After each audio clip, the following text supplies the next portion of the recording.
Have you ever wondered what it feels like to be treated like unwanted furniture in your own daughter's home?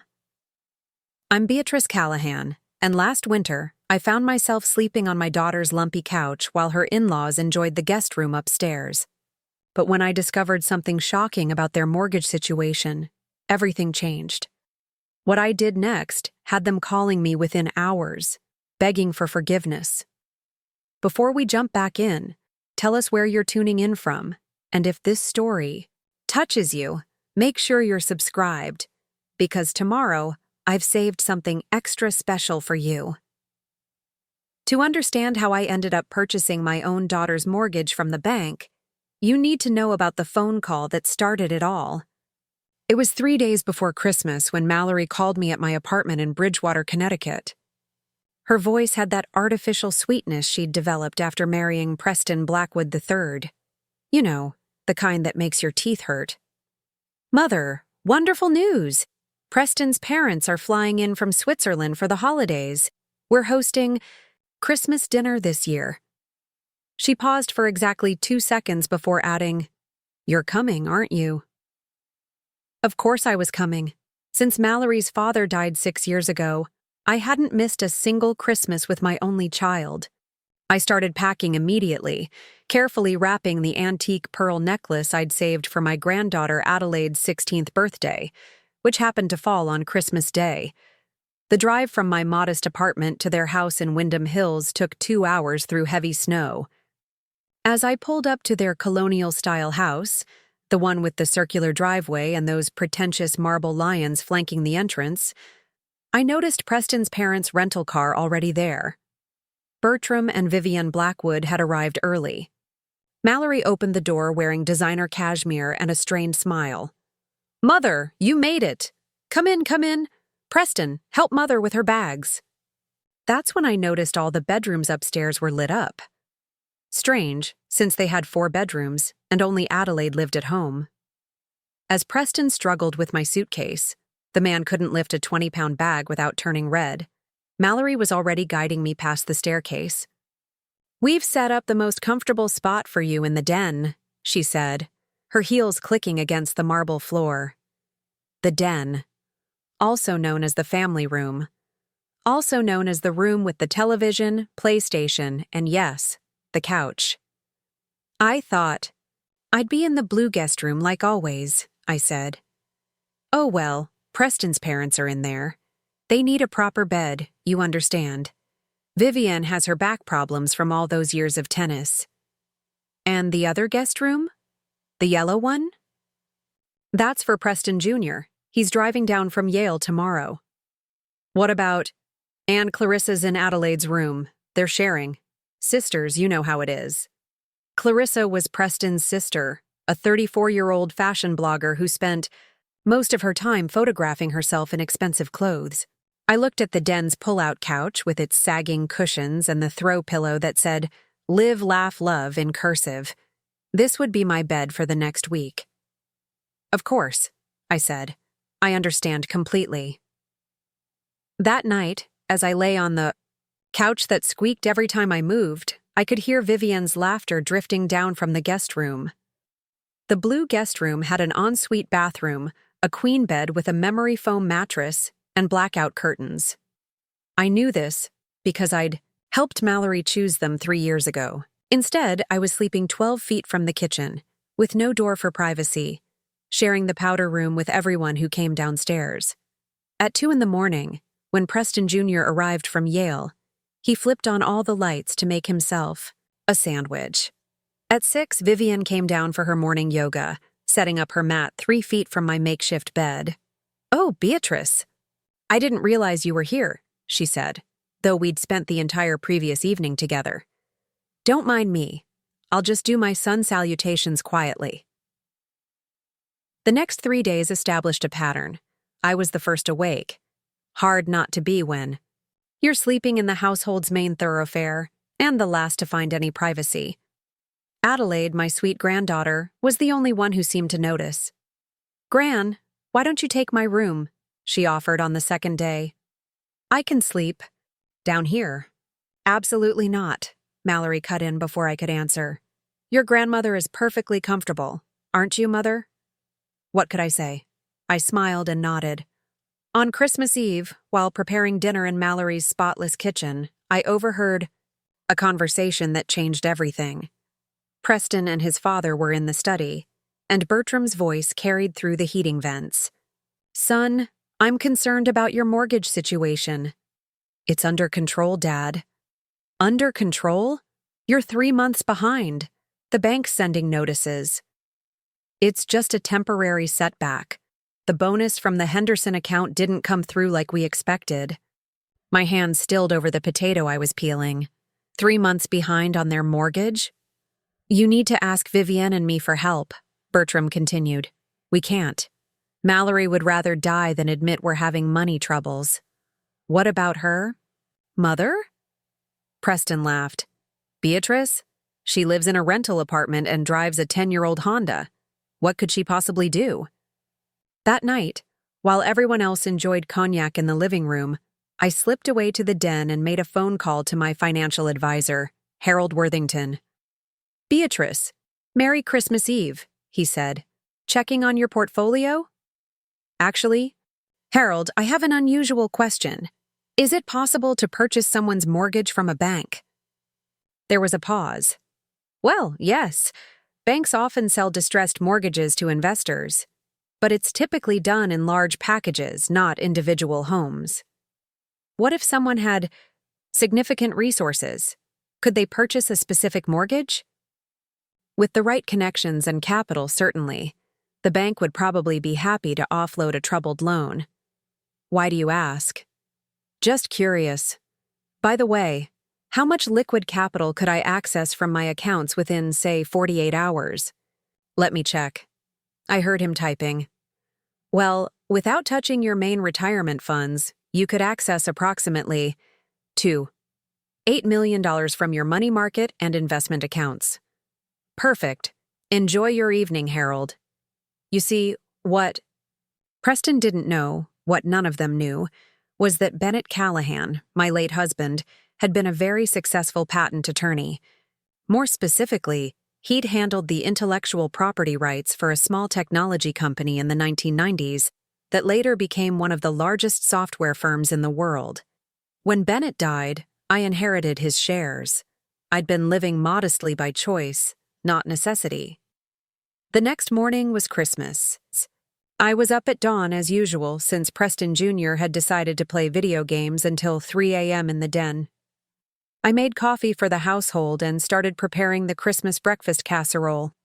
It was Adelaide's favorite, the same one I'd made since she was little. As everyone gathered for presents, I noticed the difference in how gifts were distributed. Bertram and Vivienne gave Preston and Mallory matching Cartier watches. Preston Jr. received a new MacBook. Clarissa got a Louis Vuitton handbag. Even Adelaide opened a check for $5,000 for her 16th birthday. When it came time for my gift from Mallory and Preston, I received a $50 gift card to Target. For whatever little things you might need around your apartment, Mallory explained. I smiled and thanked them, then handed Adelaide her present. As she opened the antique pearls that had belonged to my grandmother, Vivienne leaned over to whisper loudly to Clarissa, "Oh, those look rather vintage, don't they?" Adelaide, bless her heart, clasped them on immediately. "They're beautiful, Gran. I'll treasure them forever." Preparing and narrating this story took us a lot of time, so if you are enjoying it, subscribe to our channel. It means a lot to us. Now back to the story. After breakfast, while the family lounged in their Christmas finery, I excused myself to make another phone call. This time to Roman Medvedev, a real estate attorney I knew through Bennett's old firm. "Beatrice, Merry Christmas," Roman said. "What can I do for you on this holiday?" "Roman, I need you to find out which bank holds the mortgage for a property in Wyndham Hills. The owners are Preston and Mallory Blackwood." I gave him the address. "Are you looking to invest in distressed properties now?" "Something like that. How quickly can you work on this?" "For you, I'll make some calls tomorrow. Banks are funny about individual mortgage sales, but with your resources, they'll listen." That evening, the Blackwoods hosted a Christmas dinner for 30 of their closest friends. I spent 6 hours in the kitchen preparing beef Wellington, roasted vegetables, and 3 different desserts. The hired servers Mallory had promised never showed up. Apparently, she'd forgotten to confirm the booking. As I brought out the food, I overheard Vivienne telling their friends, "Yes, Beatrice is such a help." She insisted on staying in the den to be closer to the kitchen. So practical, really. Meanwhile, Mallory was regaling her guests with stories about their upcoming renovations. "We're thinking of adding a conservatory off the master suite, Preston. Says it's a bit extravagant, but you only live once, right?" I bit my tongue and continued serving. 2 days after Christmas, Roman called back. "I've got good news. The mortgage is held by First Columbia Bank, and they're very interested in selling. The Blackwoods are technically in default. The bank was about to start foreclosure proceedings after New Year's." "How much?" "The outstanding balance is $1, $7 million, but the bank will sell it to you for $1, $4 million. They'd rather have guaranteed cash than go through foreclosure." "Do it." "You're sure? This is a significant sum?" "Roman, I've just spent a week sleeping on a couch while being treated like hired help in my daughter's home." "Yes, I'm sure." The papers were signed electronically within 48 hours. On December 29th, I became the official holder of my daughter's mortgage. I said nothing, just continued my stay on the couch, enduring Vivienne's morning yoga and Preston Jr.'s late-night gaming sessions. On New Year's Eve, the Blackwoods threw another party. Once again, I was in the kitchen, preparing appetizers and managing the caterers, who actually showed up this time. As midnight approached, Preston raised a champagne toast. "To 2024, he declared. "To new beginnings, prosperity, and keeping up with the Blackwoods." Everyone laughed and clinked glasses. I smiled, said nothing, and headed to the kitchen to start the cleanup. I had my own toast in mind, but it would wait until morning. On New Year's Day, I woke early as usual, showered in the powder room, and prepared a full breakfast for the household. Then I sat at the kitchen table with my coffee and waited. One by one, they trickled in, Preston Jr. looking hungover, Vivienne in her silk robe, Bertram already checking his phone, Clarissa taking selfies even at breakfast, and finally, Preston and Mallory. "Mother, you're up early," Mallory said, pouring herself coffee. "Actually, I've been up for a while. I have an announcement to make." Preston barely looked up from his Wall Street Journal. "If this is about staying longer, Beatrice, we really need to discuss—" "No, it's not about staying longer. It's about your mortgage." The room went silent. Preston lowered his newspaper. "What about our mortgage?" Mallory asked, her voice tight. "Well, as of December 29th, I own it." You could have heard a pin drop. Preston's face went from confused to pale in seconds. That's impossible," he stammered. "Actually, it's quite possible. Banks are surprisingly willing to sell distressed mortgages to qualified buyers, and I, it turns out, am very qualified." "Mother, what are you talking about?" Mallory's coffee cup rattled against its saucer. "I'm talking about the fact that you're 3 months behind on your payments. I'm talking about the fact that while you were serving me a $50 Target gift card and putting me on a couch, you were about to lose this house. I'm talking about the fact that I now hold the mortgage on your home." Vivienne gasped. Bertram's phone clattered onto the table. Preston Jr. actually looked up from his Instagram feed. Preston found his voice first. You can't? How did I afford it?" "Darling, your assumption that I'm poor because I choose to live modestly was your first mistake. Bennett left me quite comfortable. I simply don't feel the need to display it with marble lions and designer cashmere." I took a sip of coffee, letting that sink in. "Now, as your mortgage holder, I have some terms to discuss. First, you'll be making your payments to me directly. They're due on the 1st of each month, and I don't accept late payments. Second, I'll be conducting quarterly inspections of the property. It is my investment, after all. This is outrageous, Mallory exploded. You can't just— Actually, I can, and I have. I stood up, gathering my dishes. Oh, and one more thing. I'll be staying in the blue guest room for the remainder of my visit. Vivienne, I believe. You'll find the couch quite comfortable. It's had a week to adjust to body weight, so those springs shouldn't squeak too much. I started toward the stairs, then turned back. Adelaide, darling, would you like to help your gran move her things? Upstairs? As Adelaide jumped up eagerly, I addressed the stunned room one more time. I'll expect the January payment on the 1st. Cash or certified check only. And Preston? You might want to call that Henderson account about your bonus. You're going to need it. The blue guest room was just as comfortable as I remembered. The memory foam mattress cradled my tired body, and the blackout curtains blocked the morning sun. From downstairs, I could hear frantic whispered conversations and the occasional raised voice. After an hour, there was a knock on my door. Come, in Adelaide. My granddaughter peeked in, eyes wide. Gran, Mom and Dad want to talk to you. They're in the study. Are they now? I patted the bed beside me.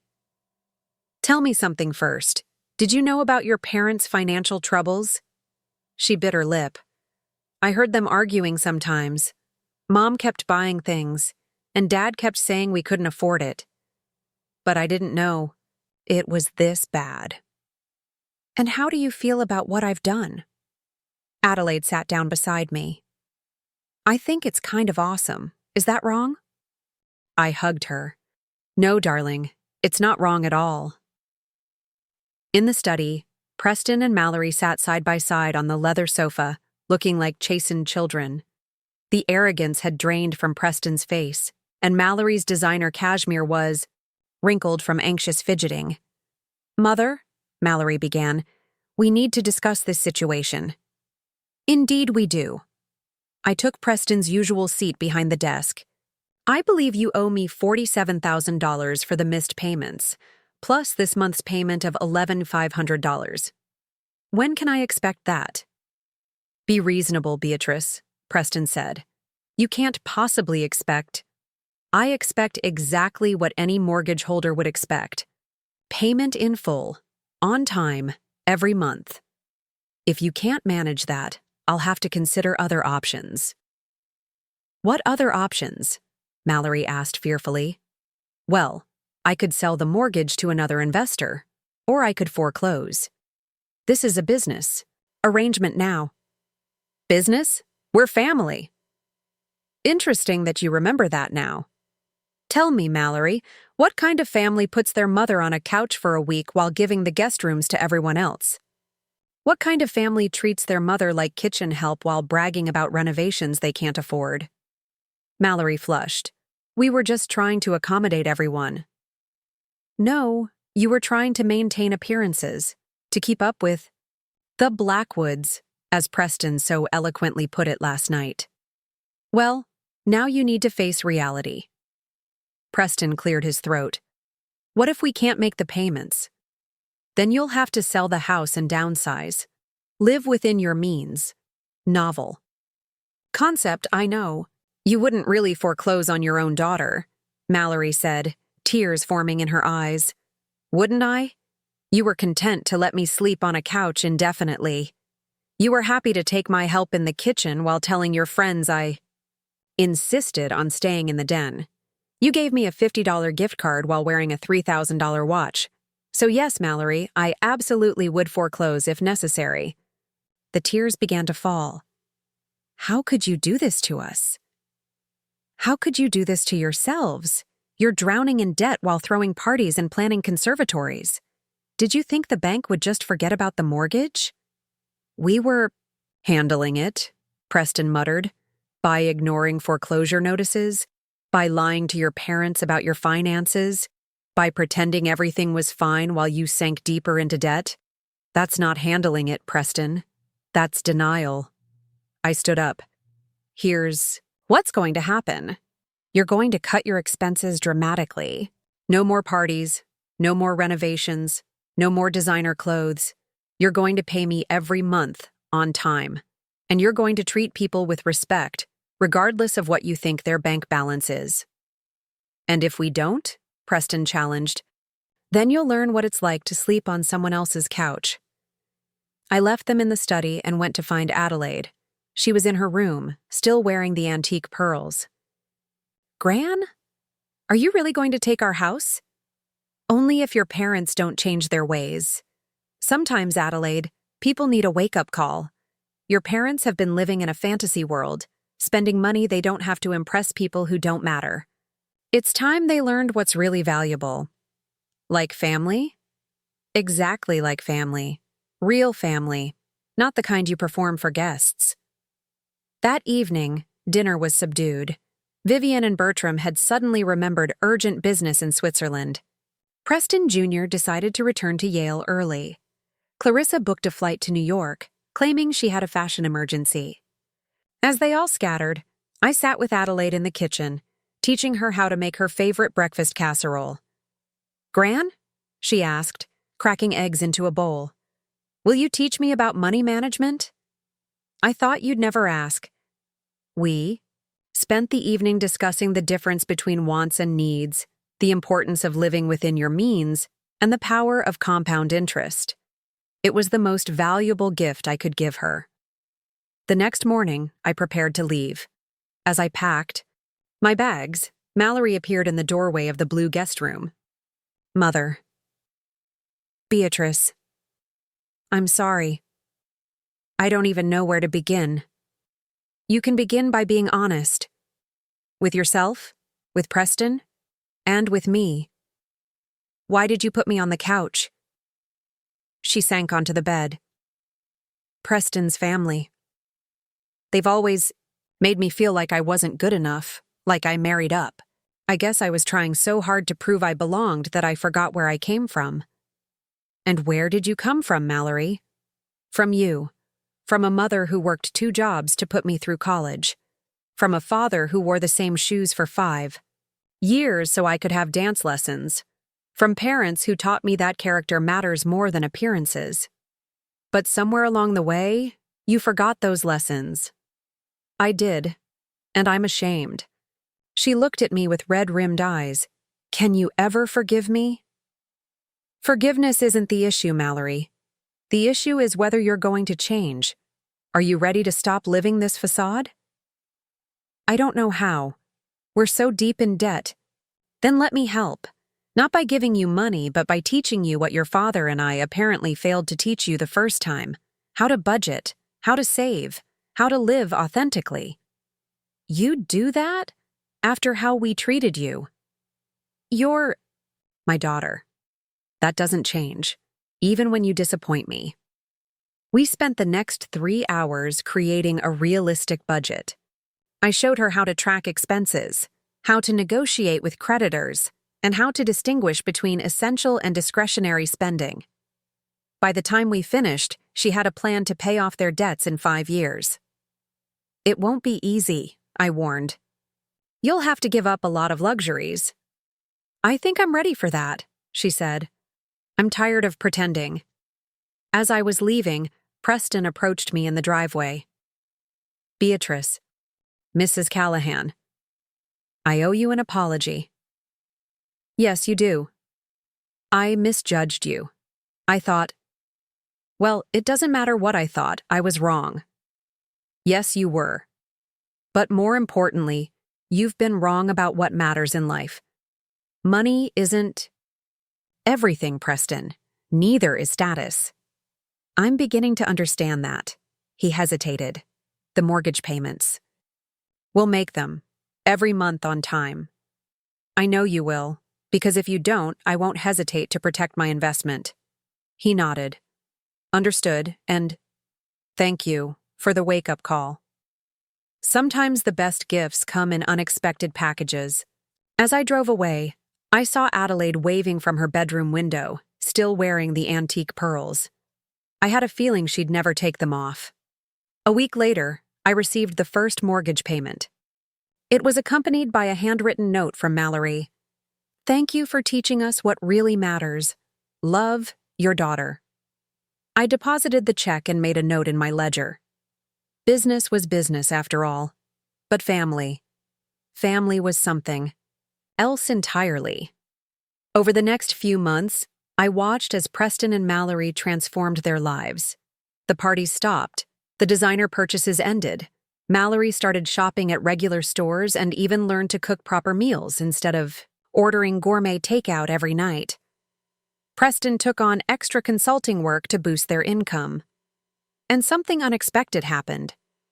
As they stripped away the pretense and faced their challenges together, their marriage actually grew stronger. They started having real conversations instead of performances. They discovered, to their surprise, that they actually liked each other better without the facade. Adelaide blossomed too. Free from the pressure to maintain appearances, she focused on her studies and her true interests. She joined the robotics club instead of the socially appropriate tennis team. She wore the antique pearls everywhere, telling anyone who asked about their history and her amazing gran. 6 months after that Christmas, I received an invitation to Sunday dinner. Not a formal party, not a catered event, just dinner. When I arrived, I found Adelaide and Mallory in the kitchen, attempting to recreate my breakfast casserole. The house felt different, warmer, more lived in, less like a showpiece and more like a home. We sold the marble lions, Preston told me over dinner. Used the money to pay down credit card debt. And I returned most of my designer wardrobe, Mallory added. Did you know some stores give you store credit even after 6 months? I smiled. I'm proud of you both. After dinner, as Adelaide cleared the table, a chore she now did without complaint, Preston sat down across from me. Beatrice, I've been thinking. Would you consider selling the mortgage back to us? Why would I do that? Because we want to refinance with a regular bank. We've improved our credit score, paid down our other debts. We can qualify for a conventional mortgage now. And we want to do this properly. Not because we're forced to, but because it's the right thing to do. I studied him. The arrogance was gone, replaced by something more genuine. I'll consider it, on one condition. Name it. The blue guest room remains mine whenever I visit. No more couches. He laughed. A real laugh, not the polished society chuckle I'd grown used to. Deal. Though I have to warn you, Mallory's talking about painting it green. As long as it has a proper bed and a door that closes, she can paint it purple for all I care. A year after that Christmas, I sold the mortgage back to Preston and Mallory. They refinanced with a credit union at a reasonable rate.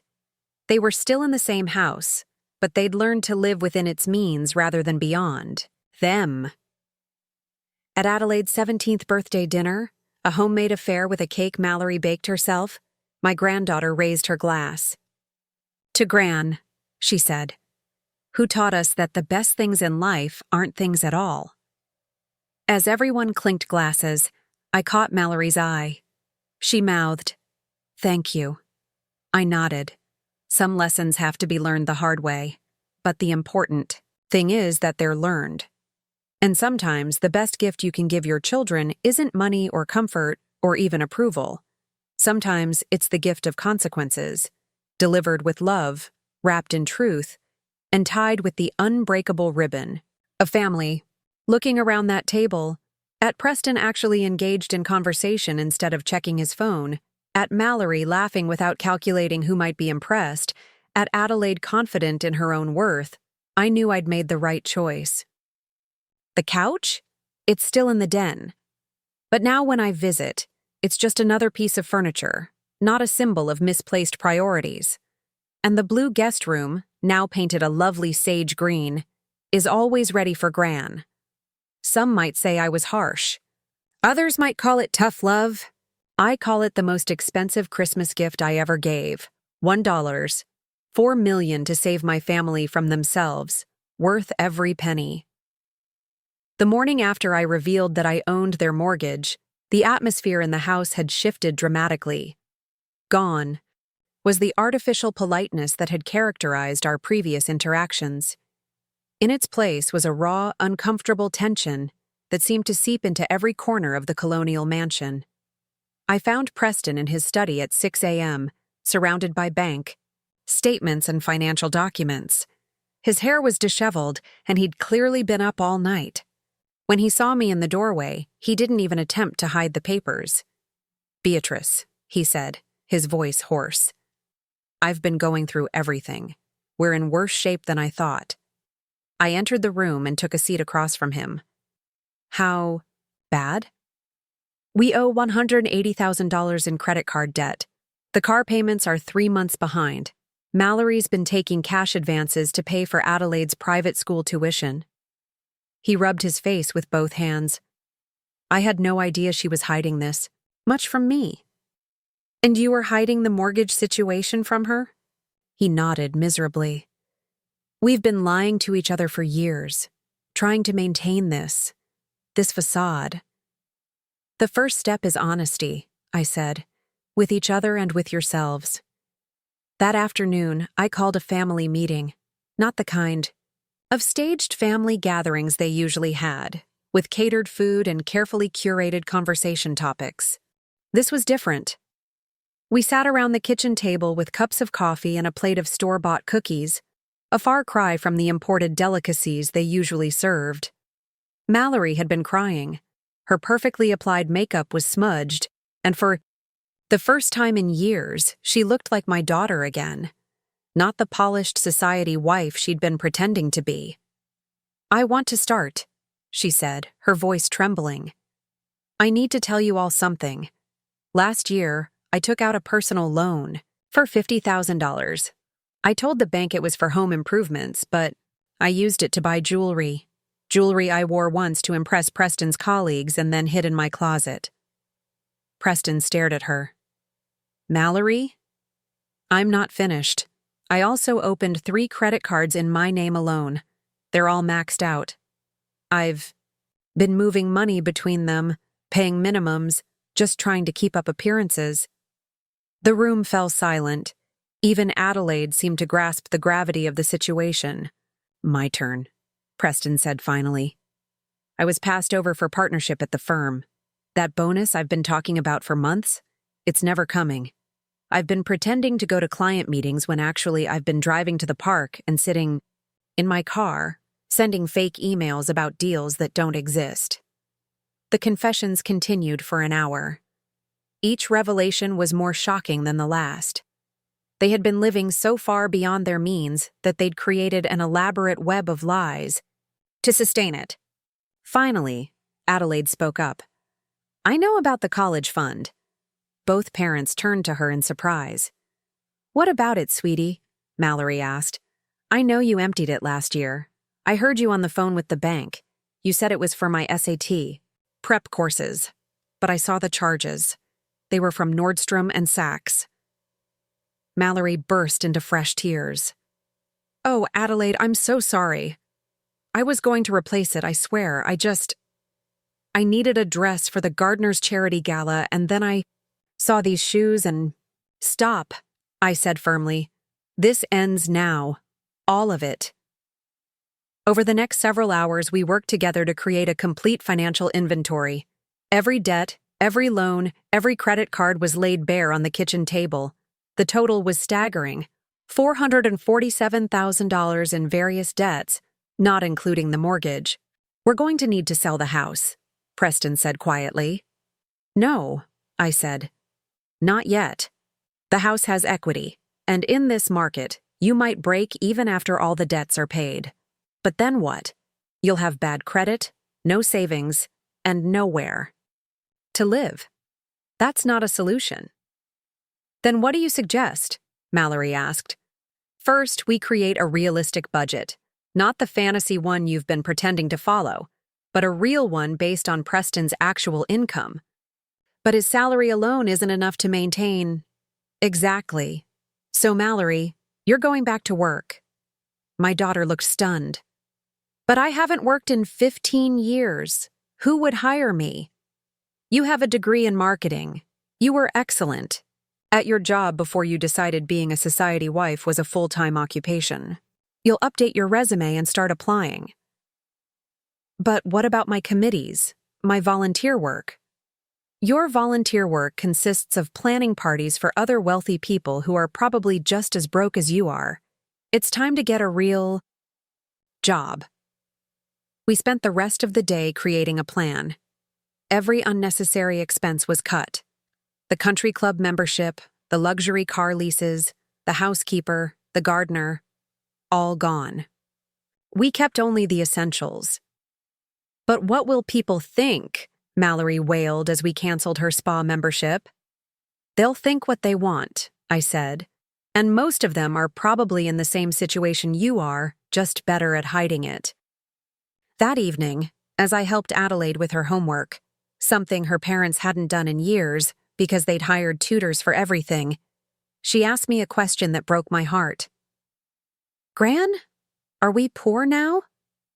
I put down the algebra textbook and looked at her. No, sweetheart, you're just living within your means for the first time.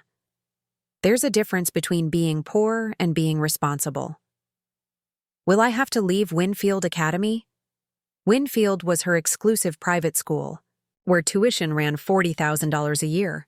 What would you think about going to Lincoln High instead? She bit her lip. The public school? It's one of the best public schools in the state. And with the money your parents save on tuition, they could actually start rebuilding your college fund. Some of my friends go to Lincoln, she said thoughtfully. Sarah Chen says they have an amazing robotics program. They do. And Sarah seems like a nice girl. Yeah, she doesn't care about designer labels or who has the biggest house. She's just real. I smiled. Maybe it's time you had more real friends. The next morning, Mallory had her first job interview in 15 years. She was terrified. I found her in the bathroom, having a panic attack. I can't do this, she gasped. What if they ask about the gap in my resume? What if they Google me and see all those society photos? I handed her a glass of water. Then you tell them the truth. You took time off to raise your daughter, and now you're ready to return to work. Period. But, Mallory, you once created marketing campaigns that increased sales by 30% for a major retailer. You're talented. You just forgot that somewhere between the charity galas and the designer handbags. The interview was at a mid-sized marketing firm downtown. Not the prestigious agency she might have once aspired to, but a solid company with good benefits. She came home 3 hours later, exhausted but oddly excited. They offered me a position, she said, sinking onto the couch, the same couch I'd slept on for a week. Junior account manager. The salary is, well, it's not what Preston makes, but it's decent. That's wonderful, I said. They want me to start Monday. I'll need to buy some appropriate work clothes. I raised an eyebrow. From Target, she added quickly. Or maybe that consignment shop on Maple Street. That weekend we held a yard sale.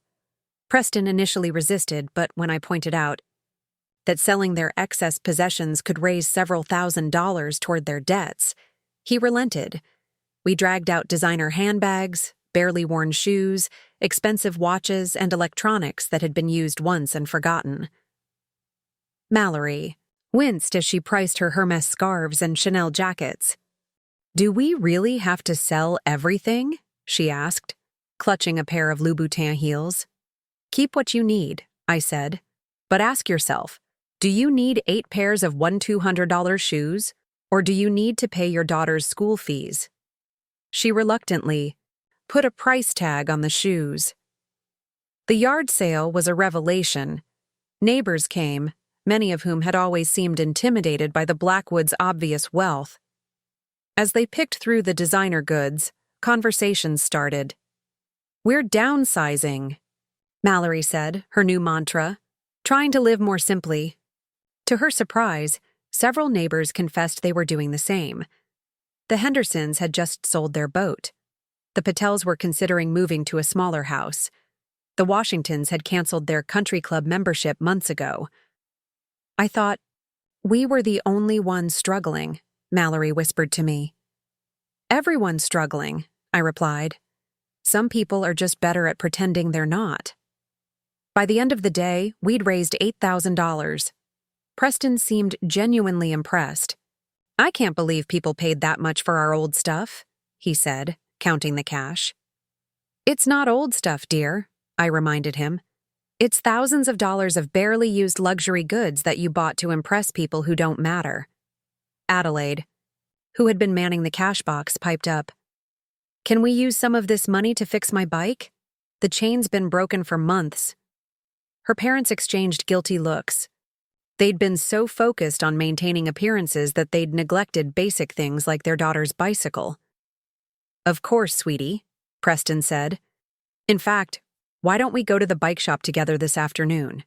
I can't remember the last time we did something just the two of us. As they left, Mallory turned to me. I've been a terrible mother, haven't I? You've been a distracted mother, I corrected, but it's not too late to change that. Over the following weeks, the transformation continued. Mallory started her new job and discovered she still had a talent for marketing. Preston, freed from the pressure of maintaining a false image, actually started performing better at work. Without the stress of constant financial deception, he landed a genuine new client. Adelaide transferred to Lincoln High and, to everyone's surprise, thrived. She joined the robotics club, made new friends, and seemed happier than she'd been in years. The kids here are so different, she told me one afternoon. They actually talk about ideas and projects, not just who has the latest iPhone or where. They're going for spring break. How are your old friends taking the change? She shrugged. Most of them stopped texting me when they found out I was changing schools. But you know what? I don't really miss them. The monthly mortgage payments to me arrived like clockwork. But more importantly, they were accompanied by updates on their progress. Paid off one credit card completely, Preston wrote on the second. Check. Got a raise at work, Mallory noted on the third. Adelaide won first place in the robotics competition, said the fourth.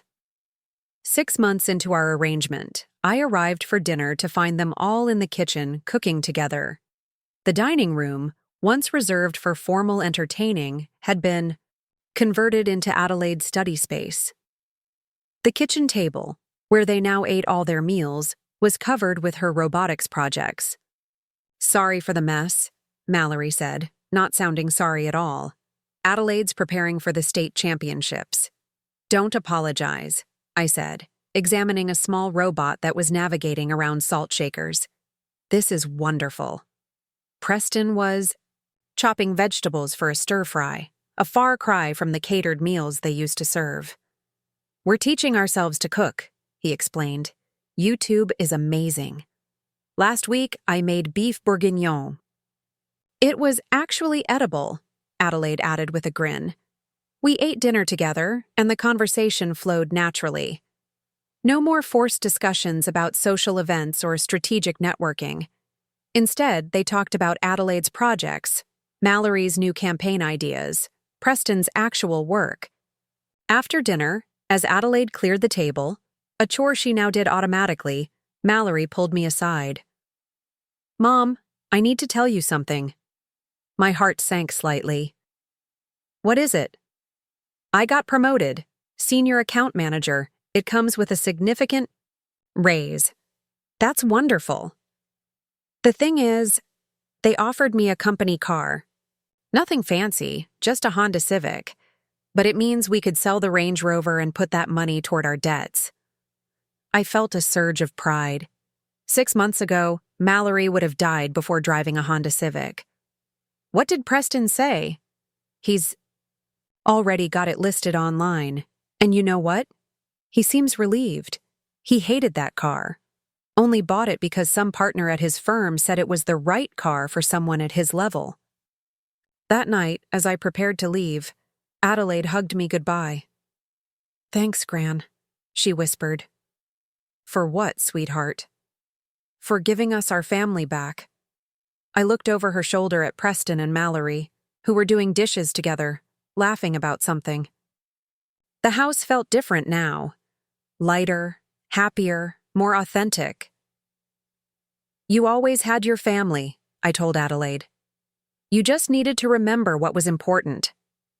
As I drove home, I reflected on the past 6 months. Yes, I had been harsh. Yes, I had forced them to confront uncomfortable truths. But sometimes the greatest act of love is refusing to enable destructive behavior. My phone buzzed with a text from Mallory. "Made the mortgage payment early this month. Also, started Adelaide's college fund again. Only $50, but it's a start. Love you, Mom." I smiled and kept driving. It wasn't about the money. It never had been.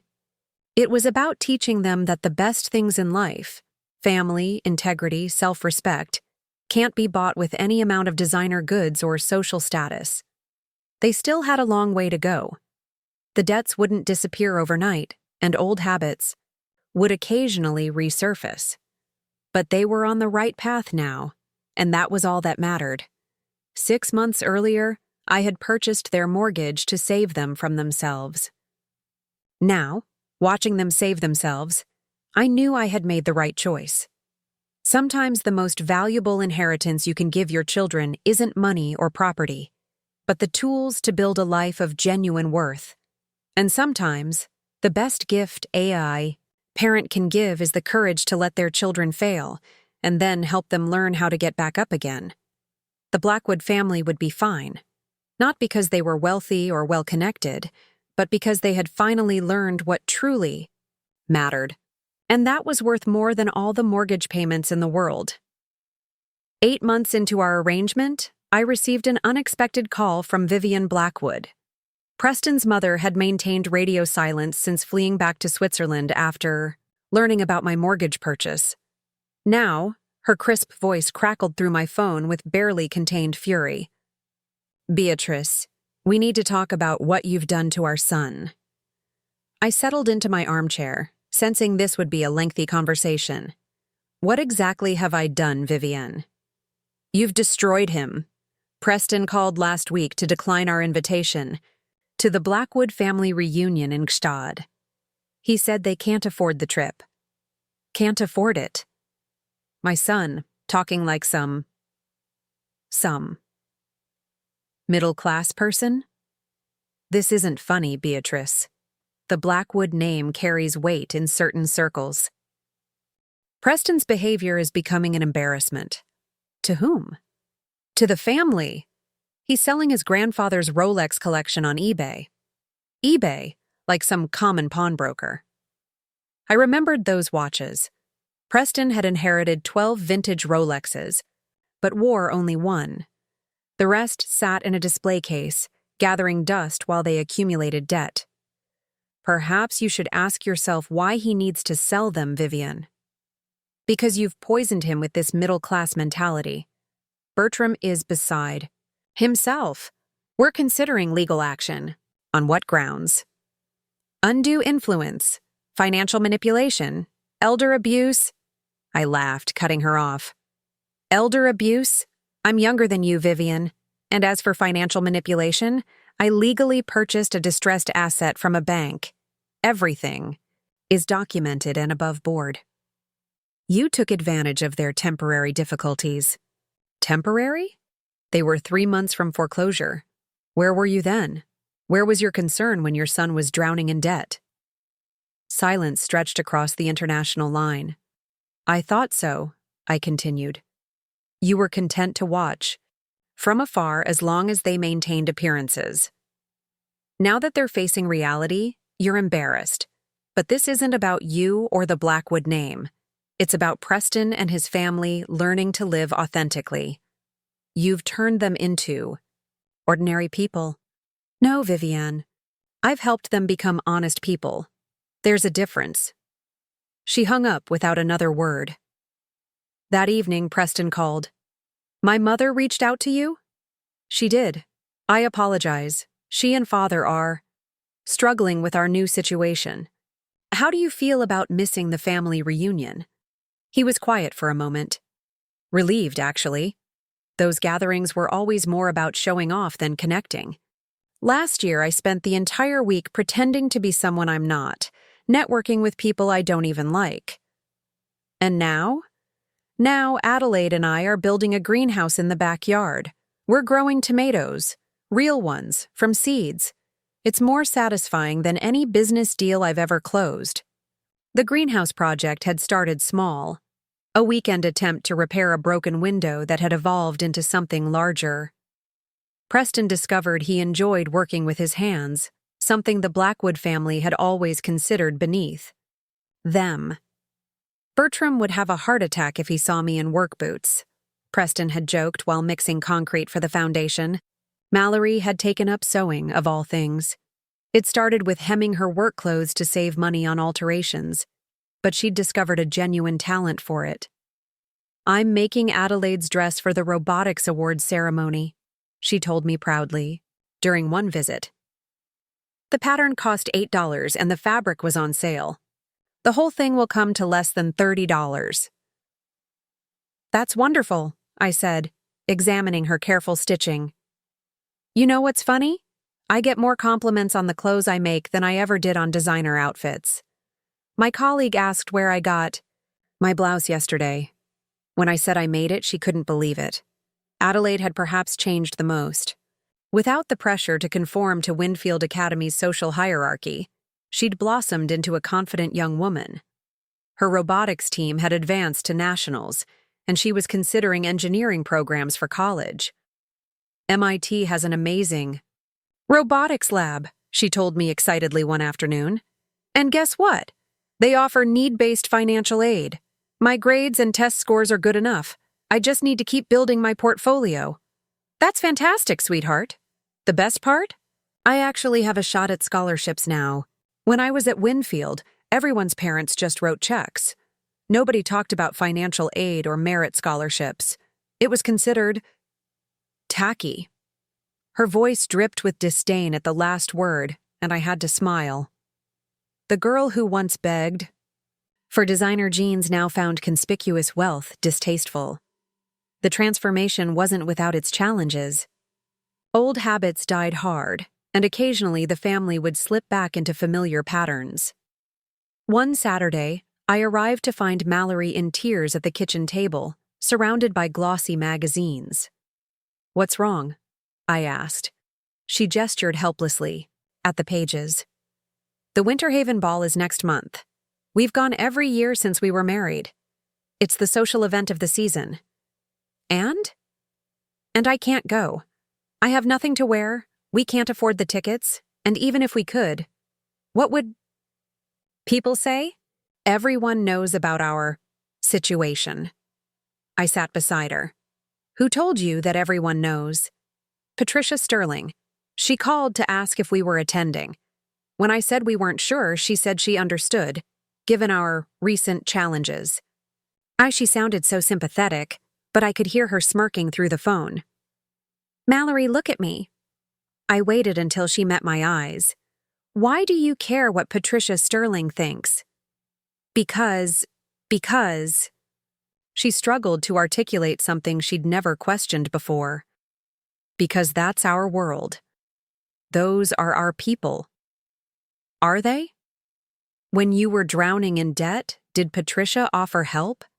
Did any of those people reach out with genuine concern?" "No," she admitted. But nothing. You're rebuilding your life. You have a job you're good at, a daughter who's thriving, a husband who's learning to be present. Why would you trade that for one night of pretending to be someone you're not?" She wiped her eyes. "When you put it that way."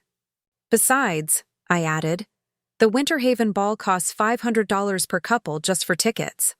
That money could go toward Adelaide's college fund or paying off another credit card." She nodded slowly. "You're right.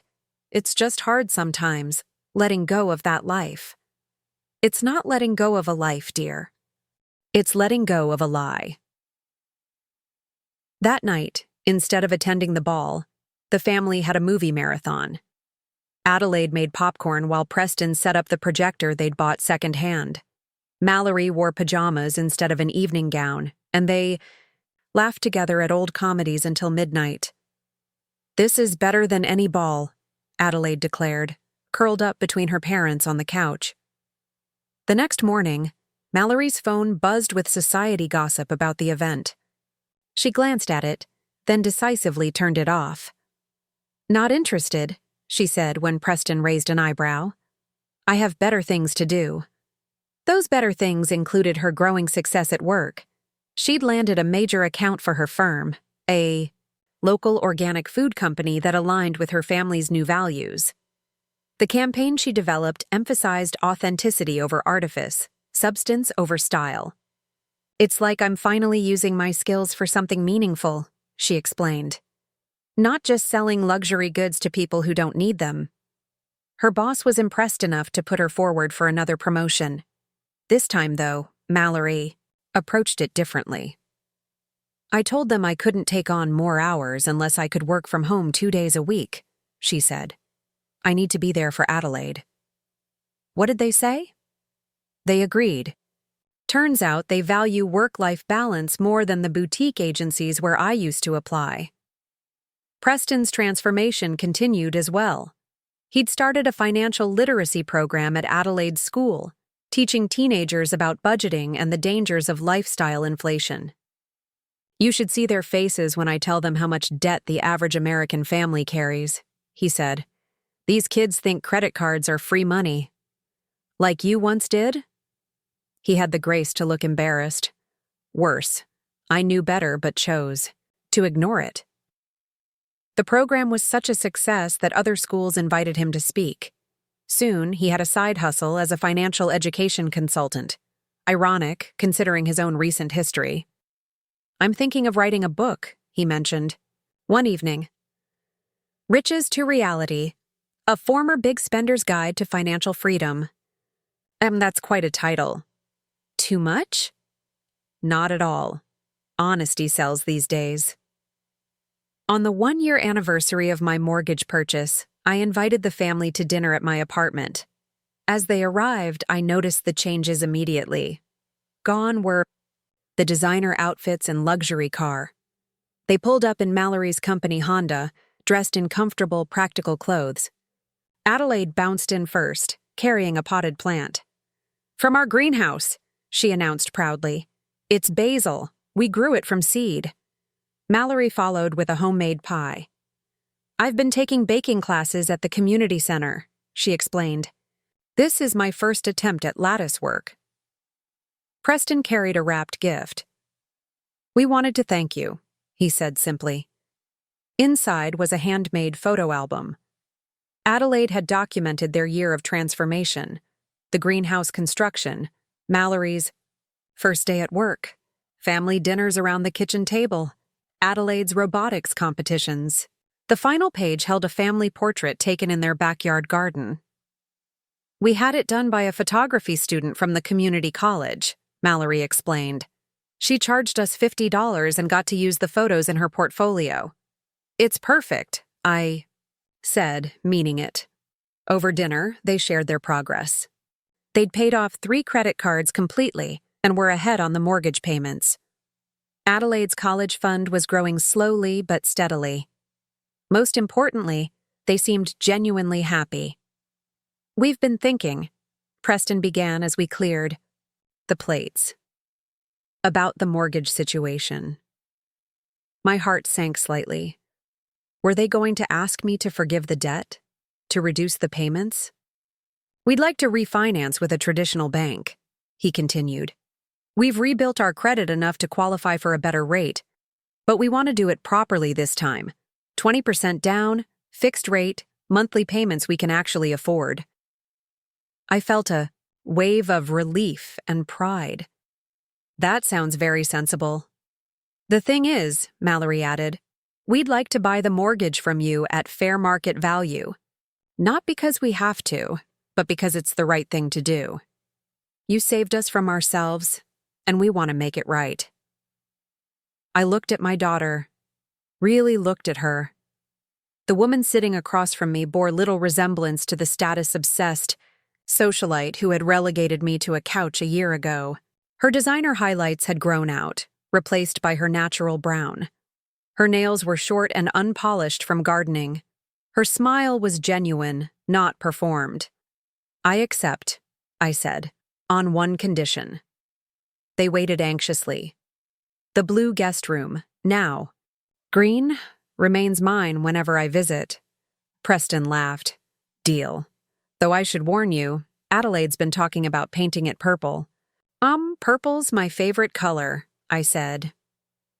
2 weeks later, we finalized the mortgage transfer.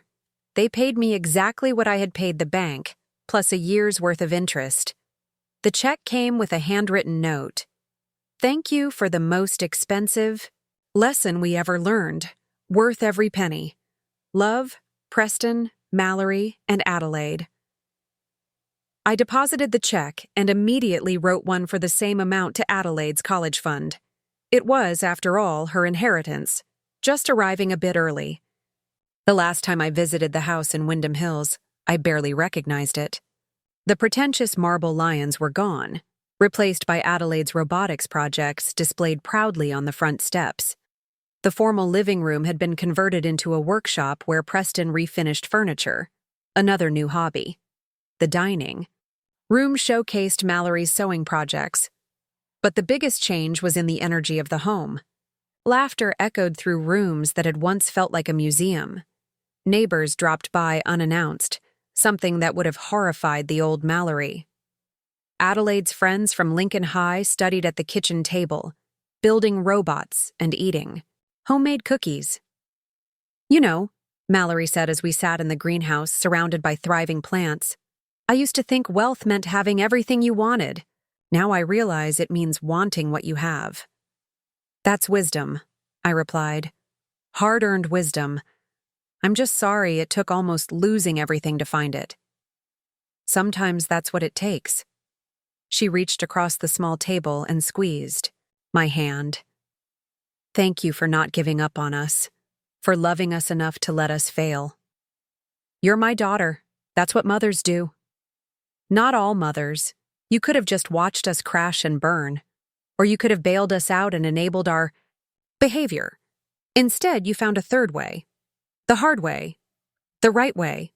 That evening, as I prepared to leave, Adelaide hugged me at the door. She was still wearing the antique pearls I'd given her that Christmas, now her most treasured possession. "Gran," she said, "I'm glad you bought our mortgage." "Really?" "Really.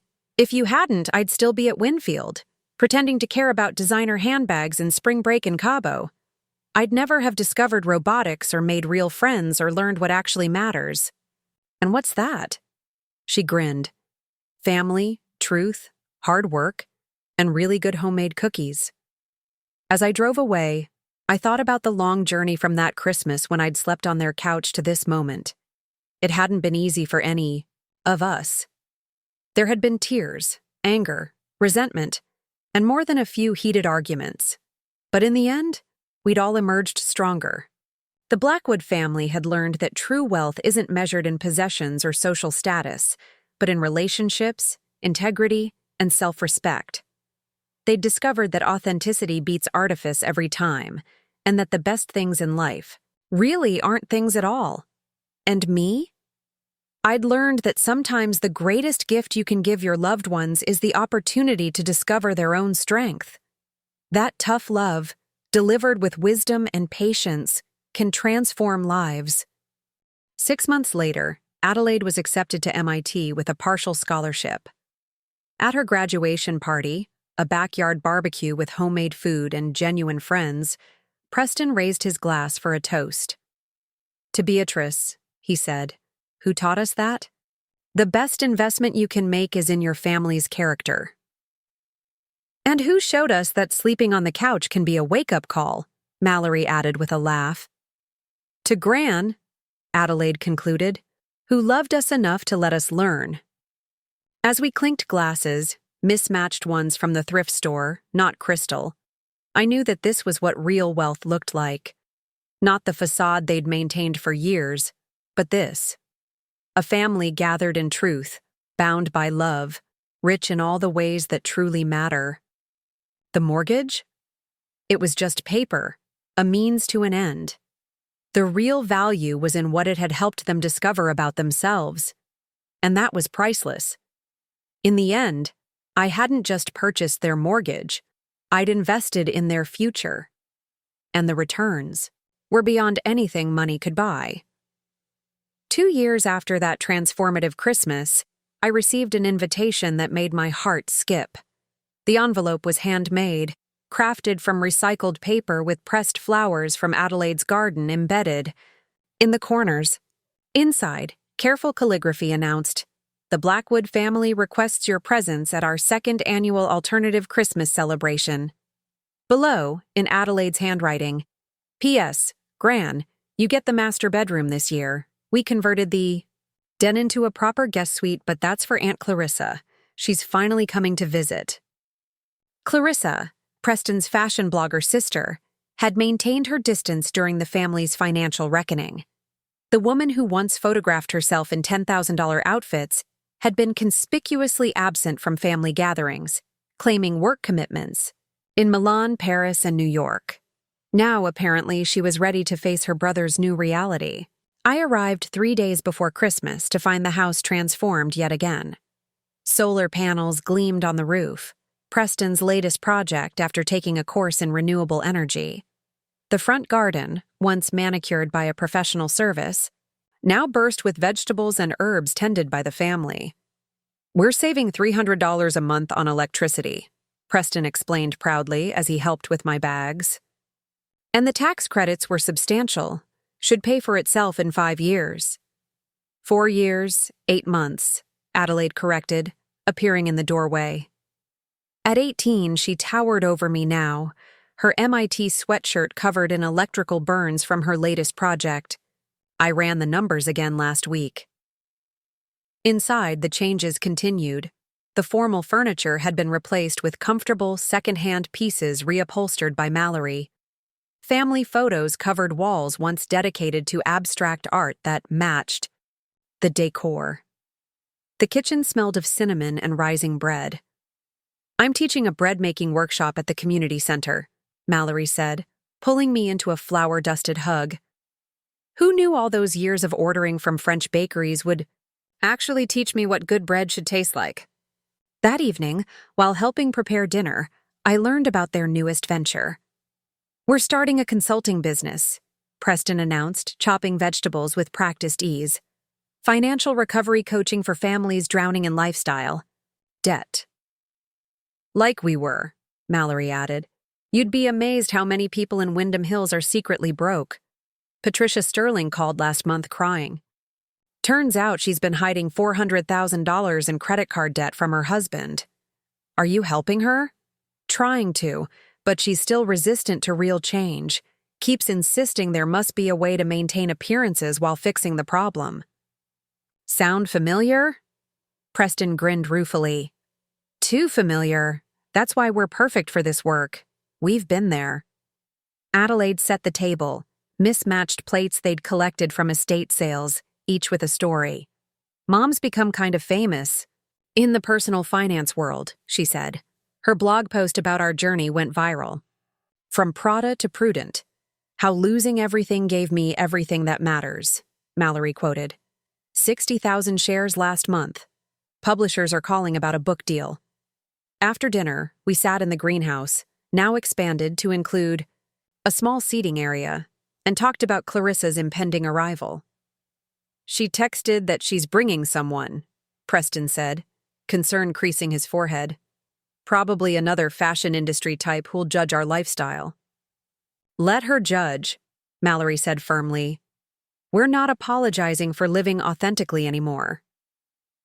Clarissa arrived the next afternoon in a rental car, a sensible sedan, not the luxury vehicle I expected. The woman who emerged looked different, from the social media princess I remembered. Her designer clothes had been replaced with simple, well-made pieces. Her perpetual phone was nowhere in sight, but the biggest surprise was her companion. "Everyone, this is James," she said, introducing a man in worn jeans and a flannel shirt. "He runs a sustainable farming cooperative in Vermont." James had calloused hands and an easy smile. Within minutes, he and Preston were deep in conversation about solar energy and organic gardening. Clarissa watched them with an expression I'd never seen on her face before. Genuine contentment. "You look different," I told her as we prepared guest rooms. She laughed, a real laugh, not the practiced tinkle she used to affect. "I am different. Want to know a secret? I was broke 2 years ago, completely maxed out, living on credit cards, faking a lifestyle for Instagram likes. What changed? Preston called me after your mortgage revelation. Told me about your family's transformation. At first I was horrified. Thought you'd all lost your minds. But then my credit cards started getting declined, and I had to face reality." She folded a quilt Mallory had made from Adelaide's outgrown clothes. "I sold everything, moved to a tiny apartment in Vermont, got a job at a farm store. That's where I met James. He taught me about sustainable living, real food, authentic connections. And the fashion blogging? I still blog, but differently. Now I write about sustainable fashion, thrift store finds, making clothes last. My followers dropped from 500,000 to 50,000, but the ones who stayed are real people, not bots or people chasing empty dreams." That evening, the family gathered in the kitchen to prepare Christmas Eve dinner together. No caterers, no staff, just family, including James and me, working side by side. Adelaide made her signature rolls while Mallory crafted a vegetarian, Wellington for James. Preston and his sister collaborated on side dishes, their old sibling rivalry replaced with easy cooperation. "Remember that Christmas 3 years ago?" Clarissa said suddenly. "When Gran slept on the couch?" The room went quiet. It was the first time anyone had directly mentioned that night since the transformation began. "I was horrible," Clarissa continued. "I took the guest room like I deserved it. Never even thought about Gran's comfort." "We were all horrible," Mallory said softly, "living in our bubble of privilege and debt." "Speak for yourself," Adelaide interjected. "I offered Gran my room." "You did," I confirmed. "You were the only one who saw me as a person that week, not just furniture." Preston set down his knife. "I need to apologize. Properly. Not just for the couch, but for years of disrespect. The way I talked about your apartment, your car, your choices, as if living within your means was something shameful. We thought wealth was about displaying success," Mallory added, "not about building something real." "I used to mock people who shopped at thrift stores," Clarissa admitted. "Now my entire wardrobe is secondhand, and I've never felt more stylish." James, who had been listening quietly, spoke up. "In Vermont, we have a saying, 'Rich is the person who needs nothing.' Sounds like you all learned that the hard way." "The expensive way," Preston laughed, "but worth every penny." After dinner, we exchanged gifts. The contrast with that long-ago Christmas was stark. Instead of designer watches and electronics, the presents were handmade, thoughtful, personal. Mallory had sewn everyone matching aprons for family cooking nights. Preston gave handcrafted cutting boards made from reclaimed wood. Adelaide distributed small robots programmed to help with household tasks. "This one waters plants," she explained, demonstrating a tiny wheeled device. "And this one can sort recycling." Clarissa's gifts were plants, hardy herbs and vegetables started from seeds, ready for spring planting. "From our cooperative," she explained, "all heirloom varieties. My gift to the family was a set of photo albums documenting their journey, from the pretentious mansion filled with debt to the authentic home built on real values." The final pages were empty. "For the next chapters," I explained. That night, as I settled into the master bedroom, insisted upon by the entire family, I heard laughter drifting up from the kitchen. Peeking downstairs, I found them all gathered around the table, playing board games and sharing stories. No phones, no social media, no performance for invisible audiences. Just family. Christmas morning brought a surprise visitor. Vivienne Blackwood stood on the doorstep, her designer luggage at odds with the modest neighborhood that had evolved around the house. "Mother?" Preston stared in shock. "I thought you were in Switzerland." "I was, but I needed to see this for myself." She looked uncertain, vulnerable, emotions I'd never associated with the imperious woman. "Come in, Vivienne," I said, stepping forward. "There's always room for family." She entered hesitantly, taking in the changed decor, the lived-in comfort, the absence of pretense. "It's so different." "Different good or different bad?" Adelaide asked bluntly. Vivienne considered. "Different. Warm. I expected to find you all living in squalor, the way Preston described your new life on the phone." "I described reality," Preston said gently. "We live simply now. Honestly. Your father thinks you've lost your mind. The Blackwood name, the legacy—" "The Blackwood name was built on debt and appearances," Preston interrupted.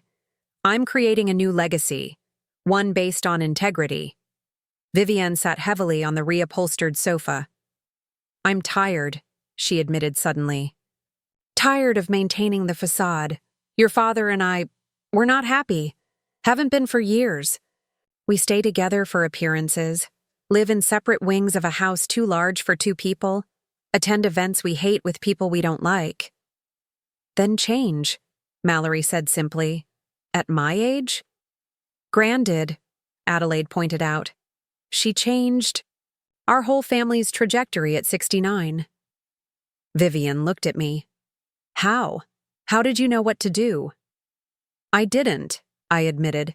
"I just knew what not to do, enabled destructive behavior. The rest we figured out together." Christmas dinner included an unexpected guest. Vivienne, who hadn't cooked in decades, insisted on helping in the kitchen.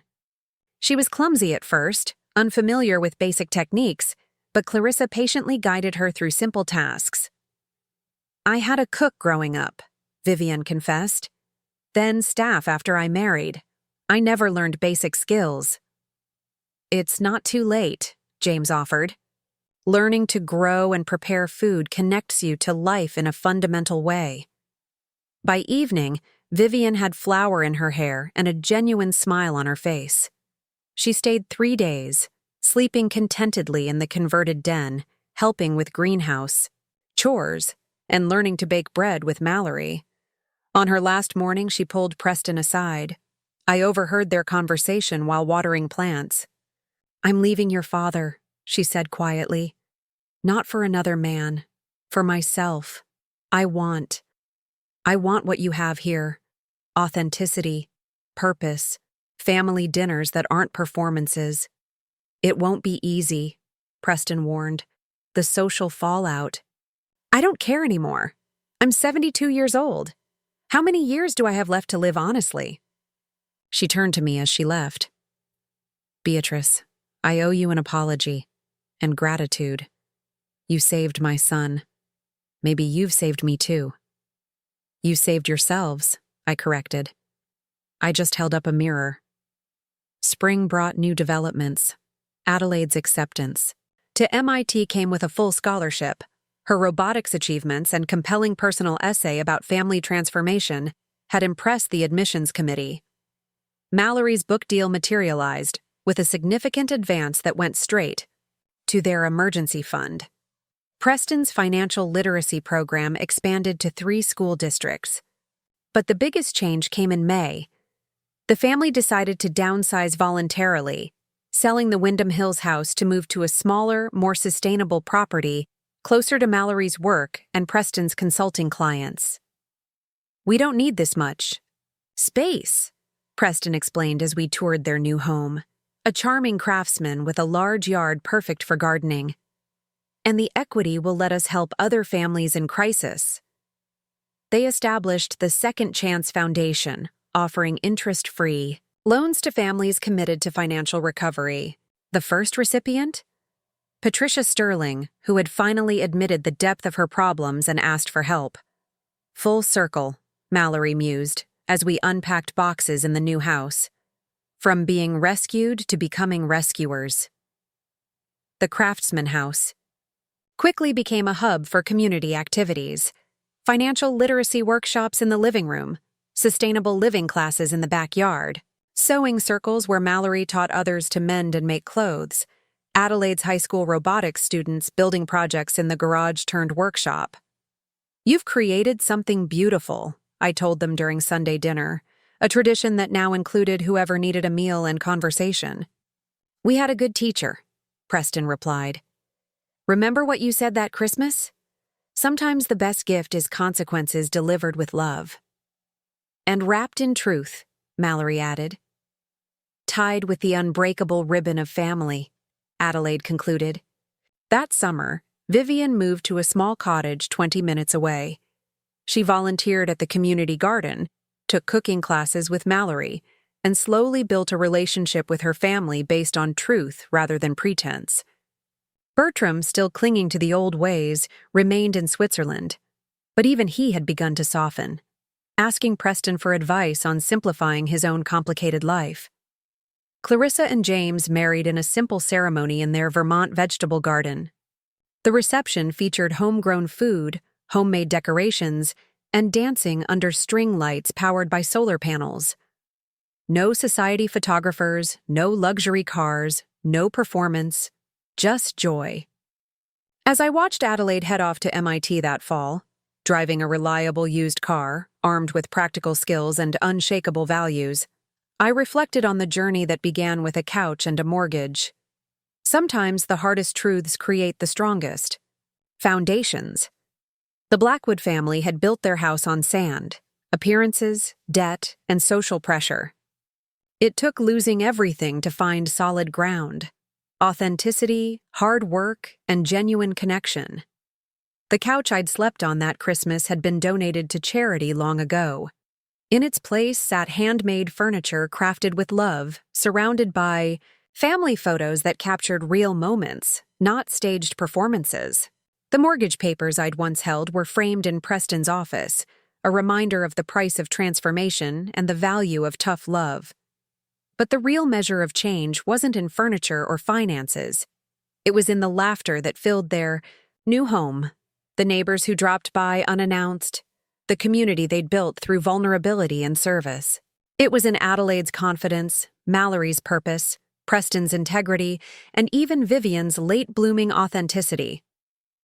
3 years ago, I had purchased a mortgage to save my family from financial ruin.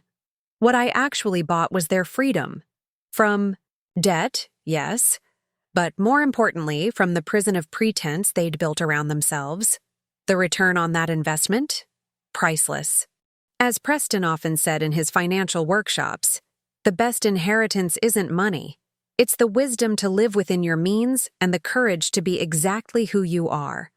And sometimes, that wisdom comes wrapped in the unlikely package of a grandmother relegated to a couch, carrying a secret powerful enough to change everything. Not her wealth, but her willingness to let those she loved face the consequences of their choices. That's the kind of love that transforms. The kind that says, "I believe in who you could be enough to stop enabling who you've become." The mortgage was just paper. The real currency was truth. And that, as the Blackwood family learned, is the only wealth that really matters. 5 years after that fateful Christmas, I stood in the crowded auditorium at MIT, watching Adelaide walk across the stage to receive her engineering degree. Her robotics project, a solar-powered agricultural assistant designed for small-scale farmers, had won the university's Innovation Prize and secured funding for commercial development. In the audience, Preston and Mallory beamed with pride, their hands clasped tightly together. Beside them sat Vivienne, her once perfect coiffure replaced by a practical bob streaked with natural gray. "That's our girl," Preston whispered, his voice thick with emotion. Mallory pressed a handkerchief to her eyes, one she'd made herself, embroidered with Adelaide's initials. I can't believe she's graduating already. I can't believe she's graduating summa cum laude, Vivienne added, and with job offers from 3 sustainable technology companies. I smiled, remembering the tentative teenager who had once defined her worth by designer labels and social connections. The young woman on stage now exuded confident purpose. Her pearls, the ones I'd given her that Christmas, gleamed against her graduation gown, a bridge between past and present. The journey to this moment had been extraordinary for all of us. Adelaide's transformation from reluctant debutante to passionate engineer. Mallory's evolution from social climber to best-selling author and financial coach. Preston's reinvention as an advocate for financial literacy and sustainable living. Even Vivienne's late-in-life awakening to authenticity and purpose. And me? The grandmother once relegated to a couch had become the family matriarch in the truest sense, not through control or wealth, but through wisdom and unflinching love. After the ceremony, we gathered at Adelaide's favorite campus cafe, a far cry from the upscale restaurants the Blackwoods once frequented. Over simple, delicious food, Adelaide shared her plans. "I'm turning down the corporate offers," she announced. "I'm going to work with James and Clarissa at the cooperative." "In Vermont?" Preston asked, surprised. "With your credentials? You could command a 6-figure salary at any tech company."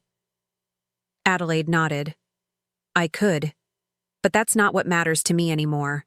At the co-op, I can develop agricultural technology for the people who need it most, small farmers struggling to adapt to climate change." "Will you be able to support yourself?" Mallory asked, then laughed at her own question. "Listen to me, still thinking like the old Mallory. Of course you will. You have no debt, practical skills, and a clear purpose." "And a tiny house," Adelaide added with a grin. "James and Clarissa are helping me build it on their property. Solar-powered, of course.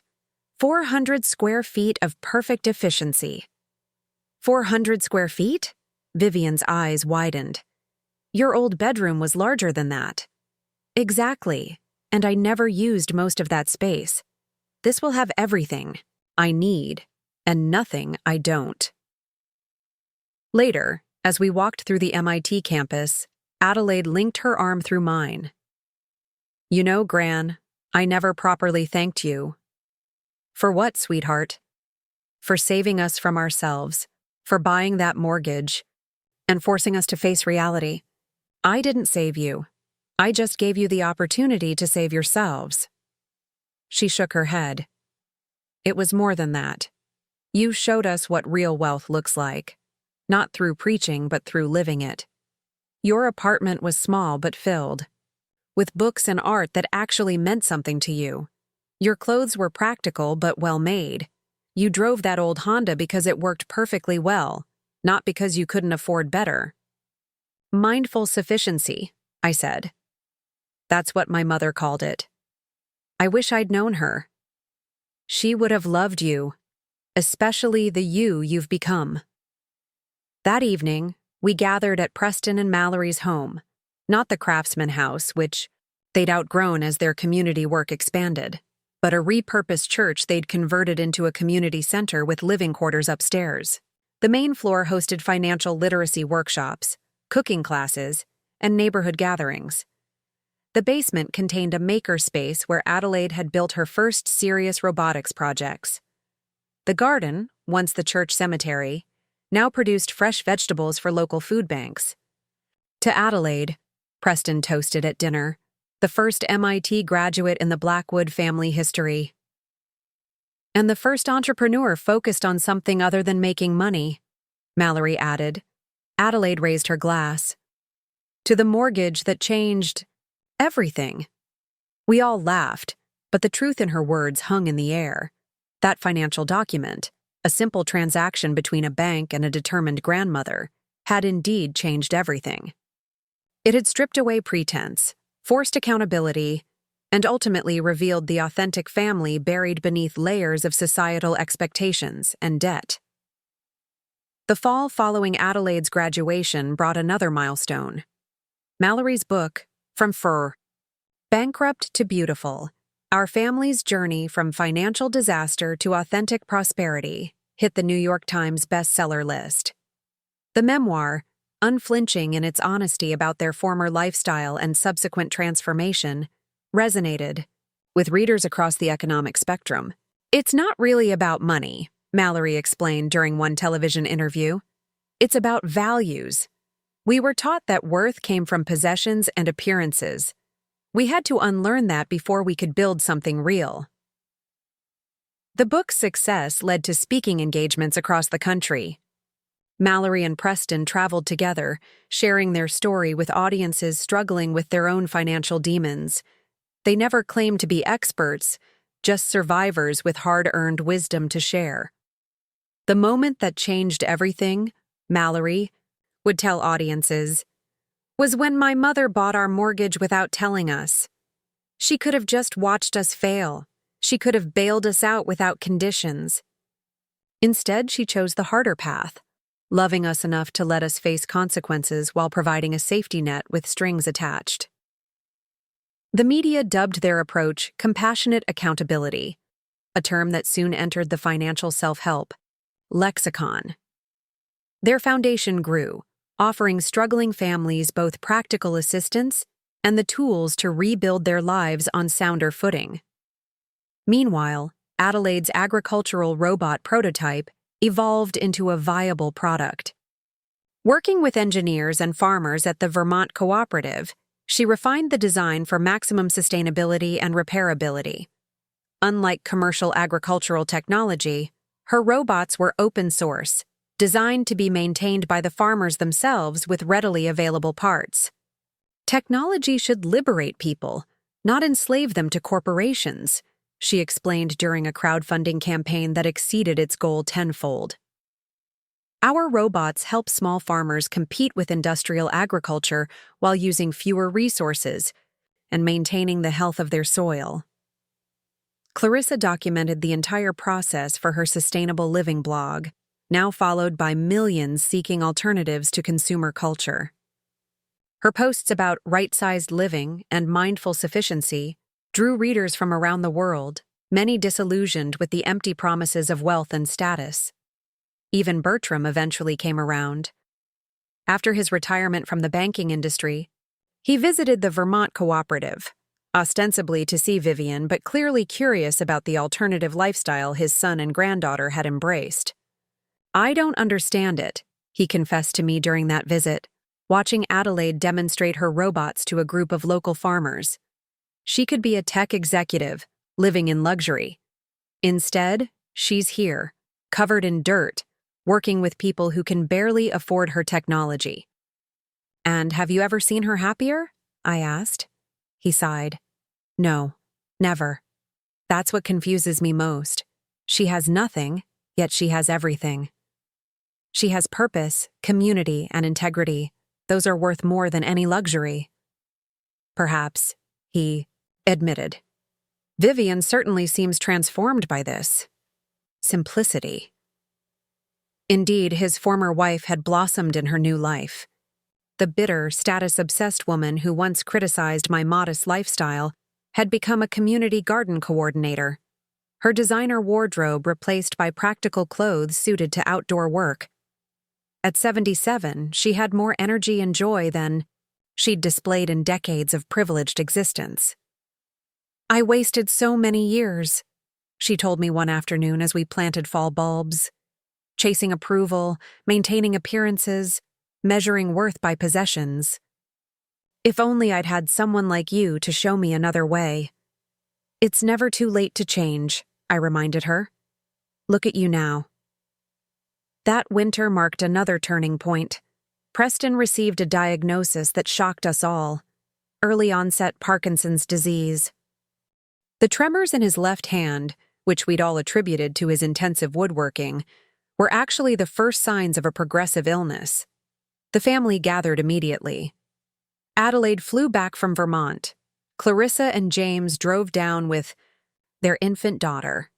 Bertram even flew in from Switzerland, his first visit to their community center home.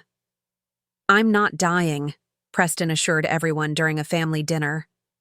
"Just facing a new challenge, like the mortgage crisis, but internal." His optimism was genuine, but tempered with pragmatism. He had already researched the best treatments, joined support groups, and made practical adjustments to his workshop to accommodate his changing abilities. "The irony," he mused, "is that our transformed life is actually better suited to this diagnosis. 5 years ago, I was a stressed, debt-ridden corporate lawyer whose identity was wrapped up in performance and appearance. Now, I run community workshops where my worth isn't tied to physical perfection." Mallory squeezed his hand. "And we have what matters most: community, purpose, and financial security built on reality, not facade." In the months that followed, the family rallied around Preston while respecting his independence. Adelaide designed adaptive tools for his woodworking. Mallory took over more of their speaking engagements. The community they'd cultivated surrounded them with practical support: meals, transportation, companionship. "This is what wealth really looks like," Preston told me during one of our walks through the community garden. "I'm facing a degenerative illness, yet I feel richer than when I had 3 luxury cars and a mansion." "Because you are richer," I said, "in all the ways that matter. Thanks to you. That mortgage purchase was the best thing that ever happened to us." I shook my head. "No, your response to it was the best thing. You could have fought me, resented me, found another way to maintain the facade. Instead, you had the courage to embrace reality." The 6-year anniversary of that fateful Christmas brought the entire extended family together at the community center.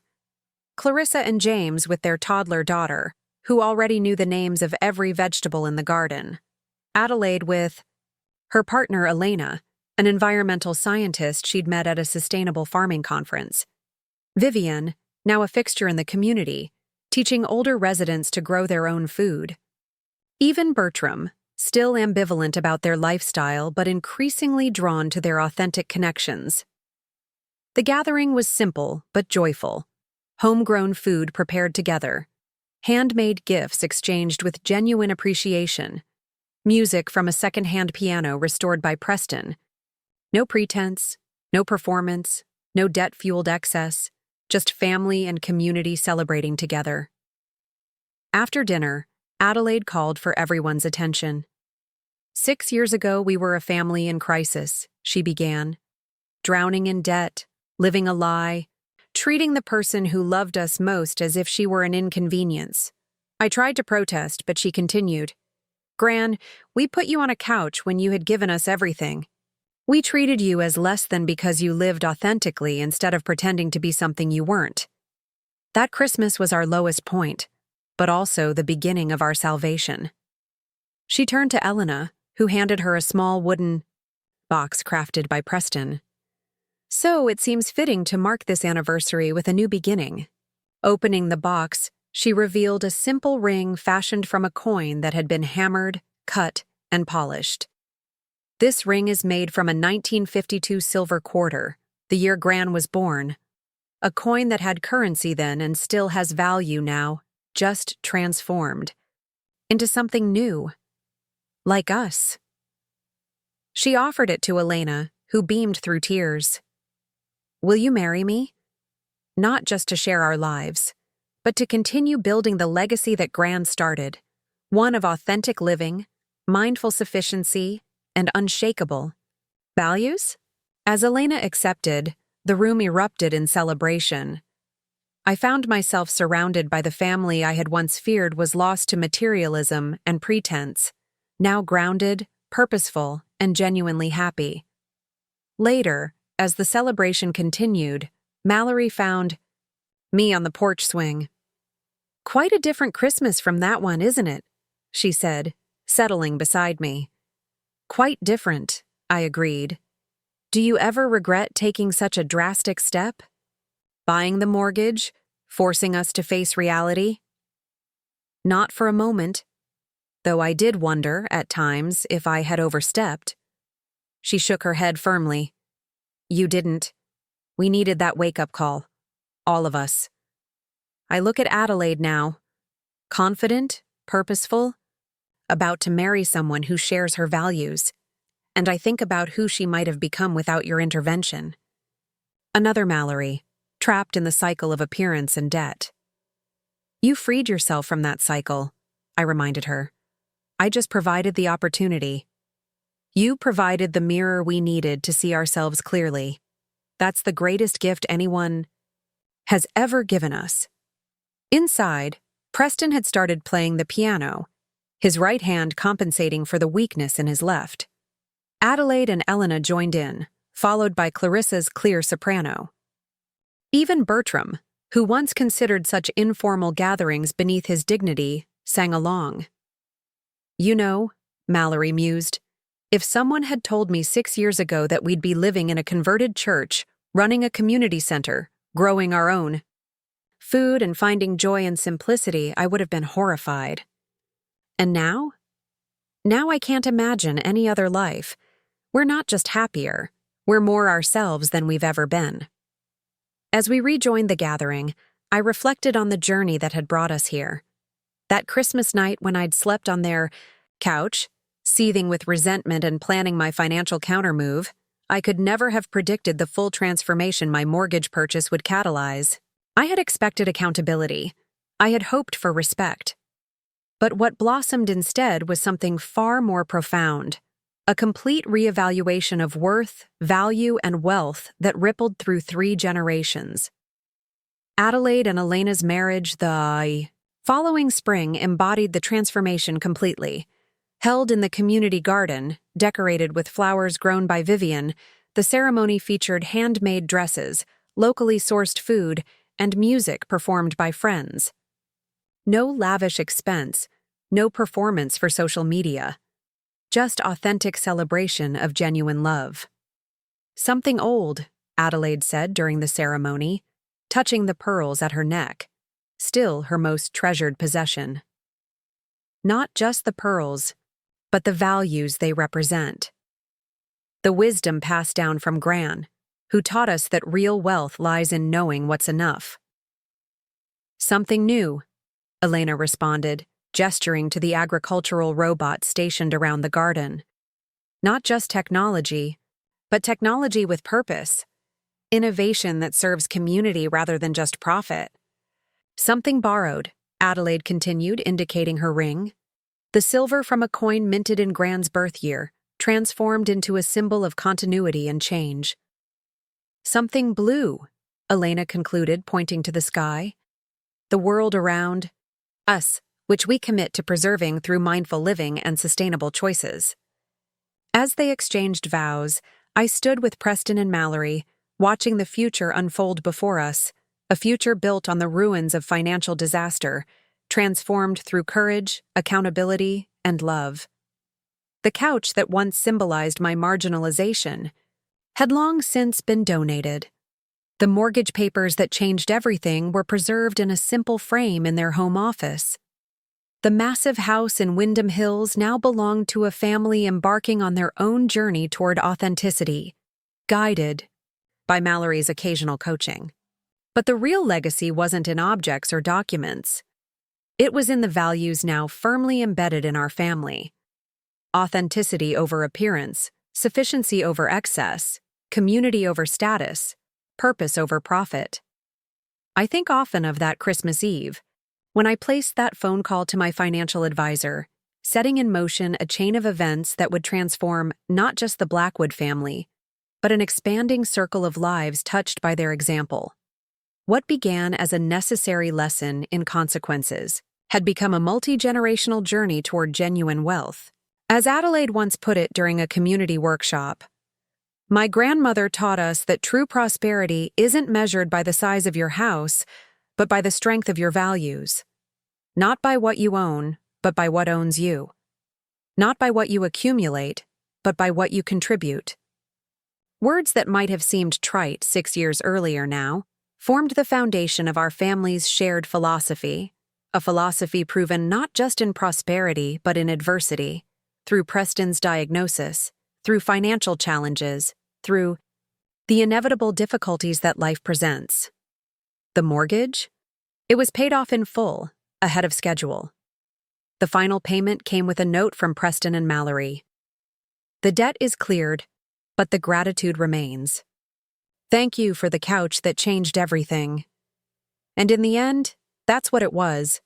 Not just a financial transaction, but a catalyst for transformation. A grandmother's tough love, wrapped in legal documents, delivered with unwavering conviction that her family deserved better than a life built on lies.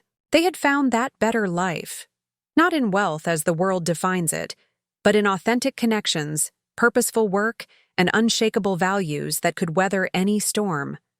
The greatest inheritance, after all, isn't money. It's the wisdom to know what truly matters and the courage to build your life around it, even if that means starting over from scratch, facing uncomfortable truths, and sometimes sleeping on a couch that becomes the foundation for everything that follows. 10 years had passed since that Christmas when I slept on their couch. A decade of transformation, growth, and healing that had rippled outward from that single act of tough love, the mortgage purchase that changed everything. I awoke in the sage-green guest room of Adelaide and Elena's sustainable farmhouse. At 79, I still rose with the sun, a lifetime habit that served me well in my later years. Through the window, I could see the Vermont mountains bathed in golden morning light, the cooperative's fields already bustling with activity. Agricultural robots, Adelaide's lifework, moved efficiently between rows of organic crops, their solar panels gleaming. This annual gathering had become our family tradition. Each summer, the extended Blackwood family convened at the farm for 2 weeks of connection, reflection, and celebration. What began as a small family reunion had evolved into something larger, a summit of sorts for the growing community of families touched by the Blackwood Foundation's work. Downstairs, I found Elena preparing breakfast with locally sourced ingredients. Their 4-year-old twins, Bennett and Beatrice, my namesake, were setting the table with mismatched plates, each telling its own story of provenance and purpose. "Gran!" little Beatrice exclaimed, abandoning her task to wrap her arms around my legs. "You're just in time! Mama made sourdough pancakes!" "And Papa brought fresh berries from the North Field," Bennett added, his serious expression so reminiscent of Adelaide at that age. Elena smiled at me over the twins' heads. "Sleep well?" "Perfectly," I assured her. "Where's Adelaide?" "She's giving a tour to the Stevenson family. They arrived late last night." The Stevensons were the newest recipients of the Foundation's assistance, a family of 5 who had been on the brink of foreclosure after medical bills decimated their savings. Like so many before them, they had reached out to the Blackwood Foundation after reading Mallory's book and seeing Preston on a popular financial literacy podcast. Through the kitchen window, I spotted Adelaide walking with the family, pointing out features of the farm's innovative sustainable systems. The father looked overwhelmed but hopeful, the mother exhausted but attentive. Their children, initially subdued, were already gravitating toward the farm's animals, a universal language of comfort for the young. "They've lost almost everything," Elena explained, following my gaze, "but Adelaide says they have the right attitude. They're not looking for a bailout, just a second chance to rebuild properly." "That's all anyone needs," I replied. "That, and someone who believes they can do it." By mid-morning, the farmhouse was buzzing with activity. Mallory and Preston arrived from their nearby home, where they had retired after transitioning leadership of their community center to younger hands.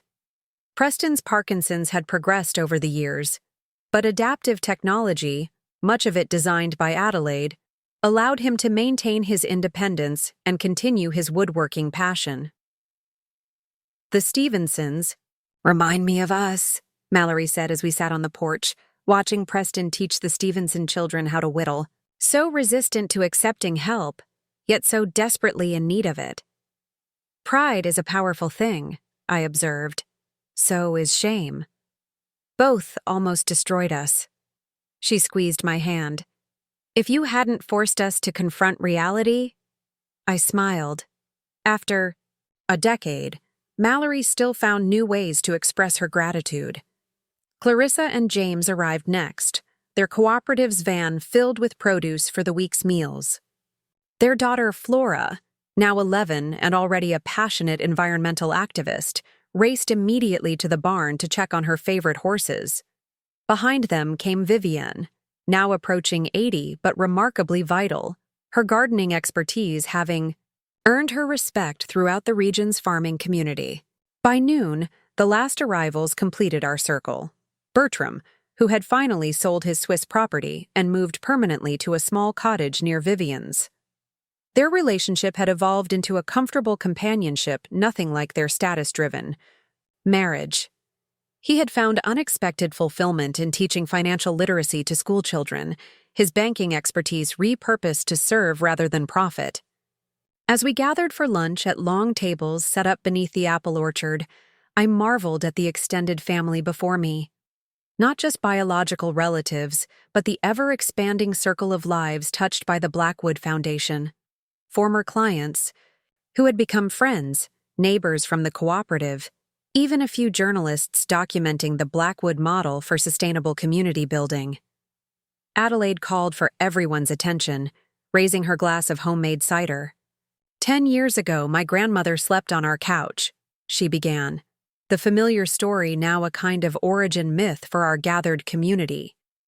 That single act of disrespect, that moment of failing to see the true wealth before us, became the catalyst for everything we've built since. Murmurs of appreciation rippled through the gathering. The journey was well known to many present, either through Mallory's book, Preston's workshops, or simply by being part of the community that had grown around their transformed priorities. We thought wealth meant appearing successful, Adelaide continued. Gran taught us that true prosperity lies in being exactly who you are, living within your actual means, and building relationships based on authenticity rather than impression management. She turned to me, her expression warm with gratitude. We celebrate not just Gran's wisdom today, but the courage it took to let us fail, to purchase our mortgage without rescuing us from the consequences of our choices, to hold up a mirror that reflected reality rather than the fantasy we'd constructed. The gathering raised their glasses. To Beatrice, they chorused. To consequences delivered with love, Preston added. Wrapped in truth, Mallory continued. Tied with the unbreakable ribbon of family, Adelaide concluded. The afternoon unfolded with activity across the farm. Preston led a financial literacy workshop for the adults in the barn. Mallory facilitated a discussion on authentic abundance under the shade of oak trees. Adelaide demonstrated her latest agricultural robotics to interested farmers. The children rotated through activities, gardening with Vivienne, cooking with Elena, animal care with Flora. I found myself drawn to the Stevenson family, particularly Sarah, the mother. She sat slightly apart from the group, watching her children with the hypervigilance of someone who had nearly lost everything. It gets easier, I told her, settling onto the bench beside her. She startled slightly. Mrs. Callahan, I've read your daughter's book 3 times. It's what gave me the courage to reach out. Please, call me Beatrice, and I'm glad you did. I feel so out of place here, she confessed. Everyone seems so together, so purposeful. We're still reeling, still trying to understand how we went from a comfortable suburban life to nearly homeless in less than a year. Medical bills? I guessed. She nodded. My husband's cancer treatment. We had insurance, but the deductibles, the out-of-network specialists, the experimental procedures. We maxed out credit cards, took out second mortgages, cleaned out retirement accounts. He recovered, thank God, but we were left with nothing except debt. And now? Now we're staying with my sister while we figure out next steps. The foundation is helping us negotiate with creditors, create a sustainable budget, reestablish financial footing. But sometimes I wonder if we'll ever recover. Not just financially, but our sense of security, our trust in the future. I recognized the fear in her eyes, the same fear that had haunted Mallory during those early months of transformation. "Look around you," I said gently. "Every single person here has faced that abyss in some form. The Blackwoods with their debt and facade, Vivienne with her empty marriage, even Adelaide, confronting the hollowness of the path set before her. What matters isn't avoiding the fall, but how you rebuild afterward." "How did you do it? Did you find the courage to purchase their mortgage? To risk your daughter's anger? Possibly forever?" I considered her question carefully. I loved them enough to let them face reality. Sometimes the greatest act of love is refusing to shield someone from the consequences of their choices. "I'm trying to remember that with our children," she said. "They've lost so much. Their home, their neighborhood, their sense of stability. Part of me wants to shield them, pretend everything's fine. But the other part knows they need to understand what happened so they don't repeat our mistakes." Children are remarkably resilient when given the truth with love. Adelaide was 16 when her world collapsed. Now she's one of the most grounded, purpose-driven people I know.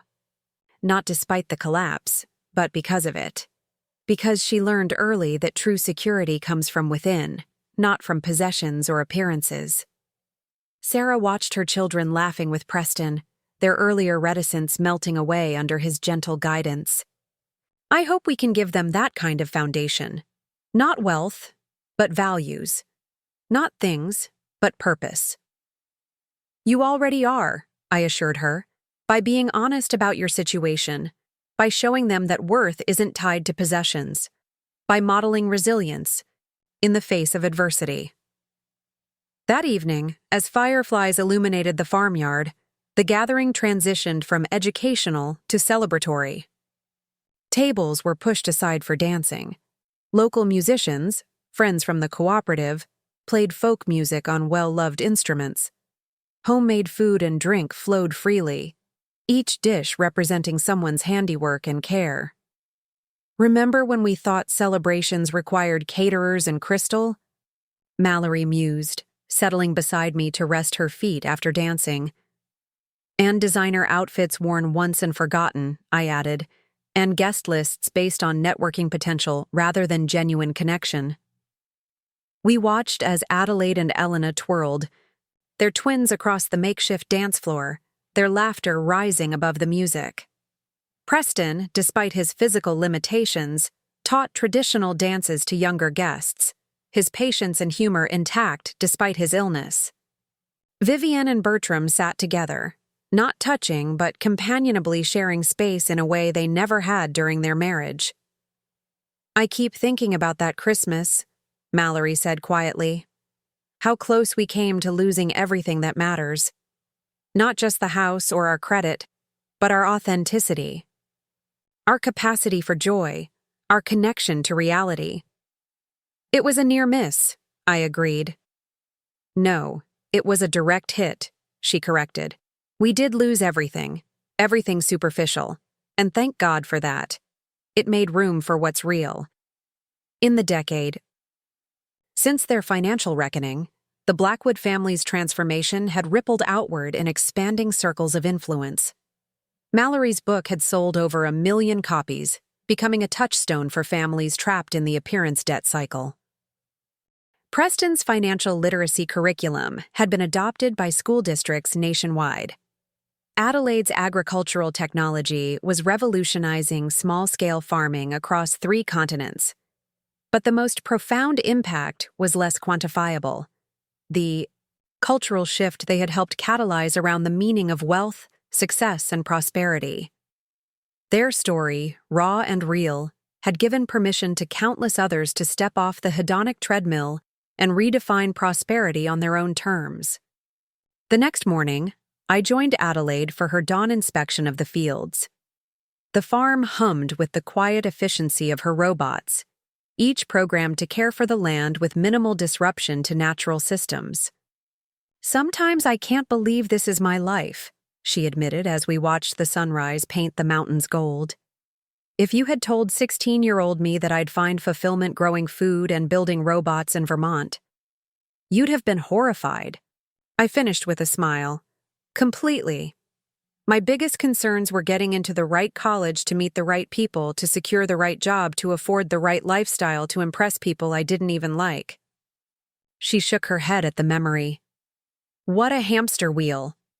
And now? Now I measure success differently. Do my children know they're loved?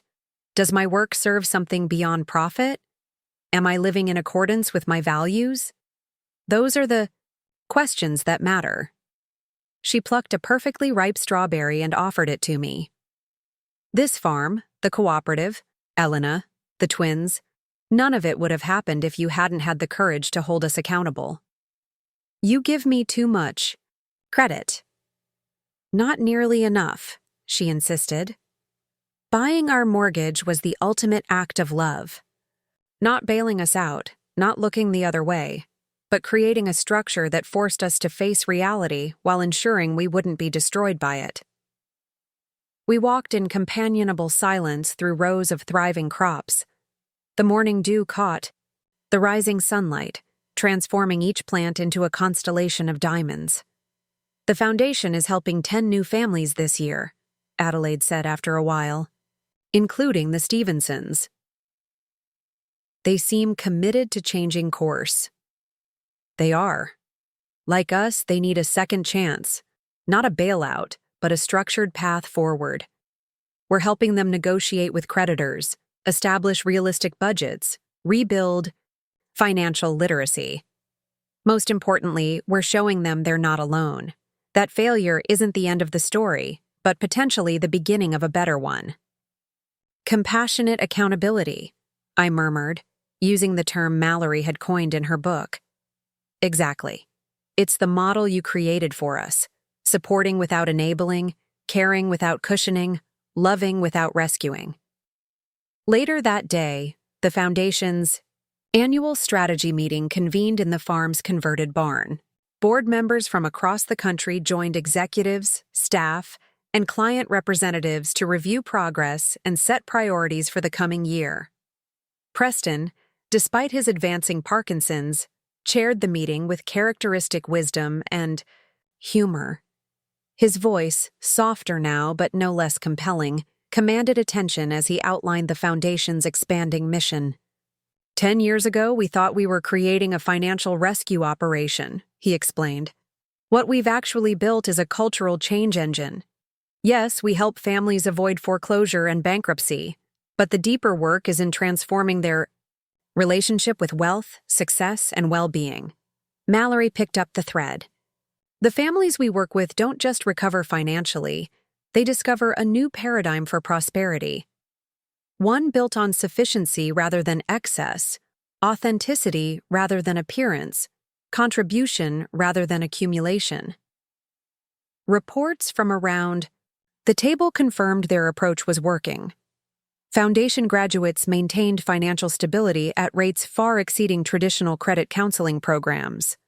More importantly, they reported higher levels of life satisfaction, stronger family bonds, and greater community engagement. Our waiting list has doubled again this year, the program director noted. Word of mouth has become our primary referral source.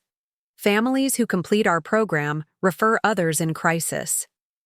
We need to expand, Adelaide suggested, not just by adding staff, but by training other communities to implement this model locally. The discussion continued, with decisions made by consensus rather than hierarchy. I noticed the Stevensons sitting slightly apart, listening with growing hope as they recognized their own situation in the stories being shared. That night, as we gathered for dinner, Adelaide asked Sarah Stevenson to share her family's story. Initially hesitant, she eventually stood, her husband's hand clasping hers for support. 6 months ago, we were hiding from creditors, she began. Screening calls, avoiding the mail, lying to our children about why we kept the curtains closed. We were educated professionals who should have known better. Yet we found ourselves drowning with no clear path to shore. Around the table, heads nodded in recognition. Reading Mallory's book was like seeing our situation through new eyes. Not just the financial crisis, but the mindset that created it, the constant reaching for more, better, newer. The unexamined belief that worth comes from possessions rather than character. She gestured to her children, now playing comfortably with the other youngsters. We want something different for them. Not financial hardship, certainly, but authentic prosperity. The understanding that enough is enough, that relationships matter more than status, that true security comes from resilience, not excess. As applause followed her words, I noticed Mallory wiping away tears. So much of Sarah's journey mirrored her own, the painful reckoning, the initial resistance, the gradual awakening to different values. The gathering continued late into the evening, with stories shared around fire pits as stars emerged above the Vermont hills. Stories of financial crisis and recovery, of values rediscovered and priorities reordered, of communities rebuilt on foundations of genuine connection rather than competition and consumption. I sat with Preston, his tremor more pronounced after a long day, but his spirit undimmed. "Did you ever imagine this?" he asked, gesturing to the gathered community. "When you bought our mortgage, did you envision all of this?" "Not remotely," I admitted. "I just wanted you to face reality before it destroyed you. Instead, it transformed us. You transformed yourselves. When faced with crisis, you chose the harder path, honest reckoning rather than continued denial. Because you showed us another way." He looked out at his daughter, now teaching the Stevenson children about the night sky. "Adelaide will carry this forward, and her children after her. You've created a legacy that extends far beyond financial wisdom." "A legacy of compassionate accountability," I suggested. "Of courage in love," he amended. "The courage to let those you care about face consequences, the wisdom to create structure around that reckoning, and the patience to watch transformation unfold at its own pace."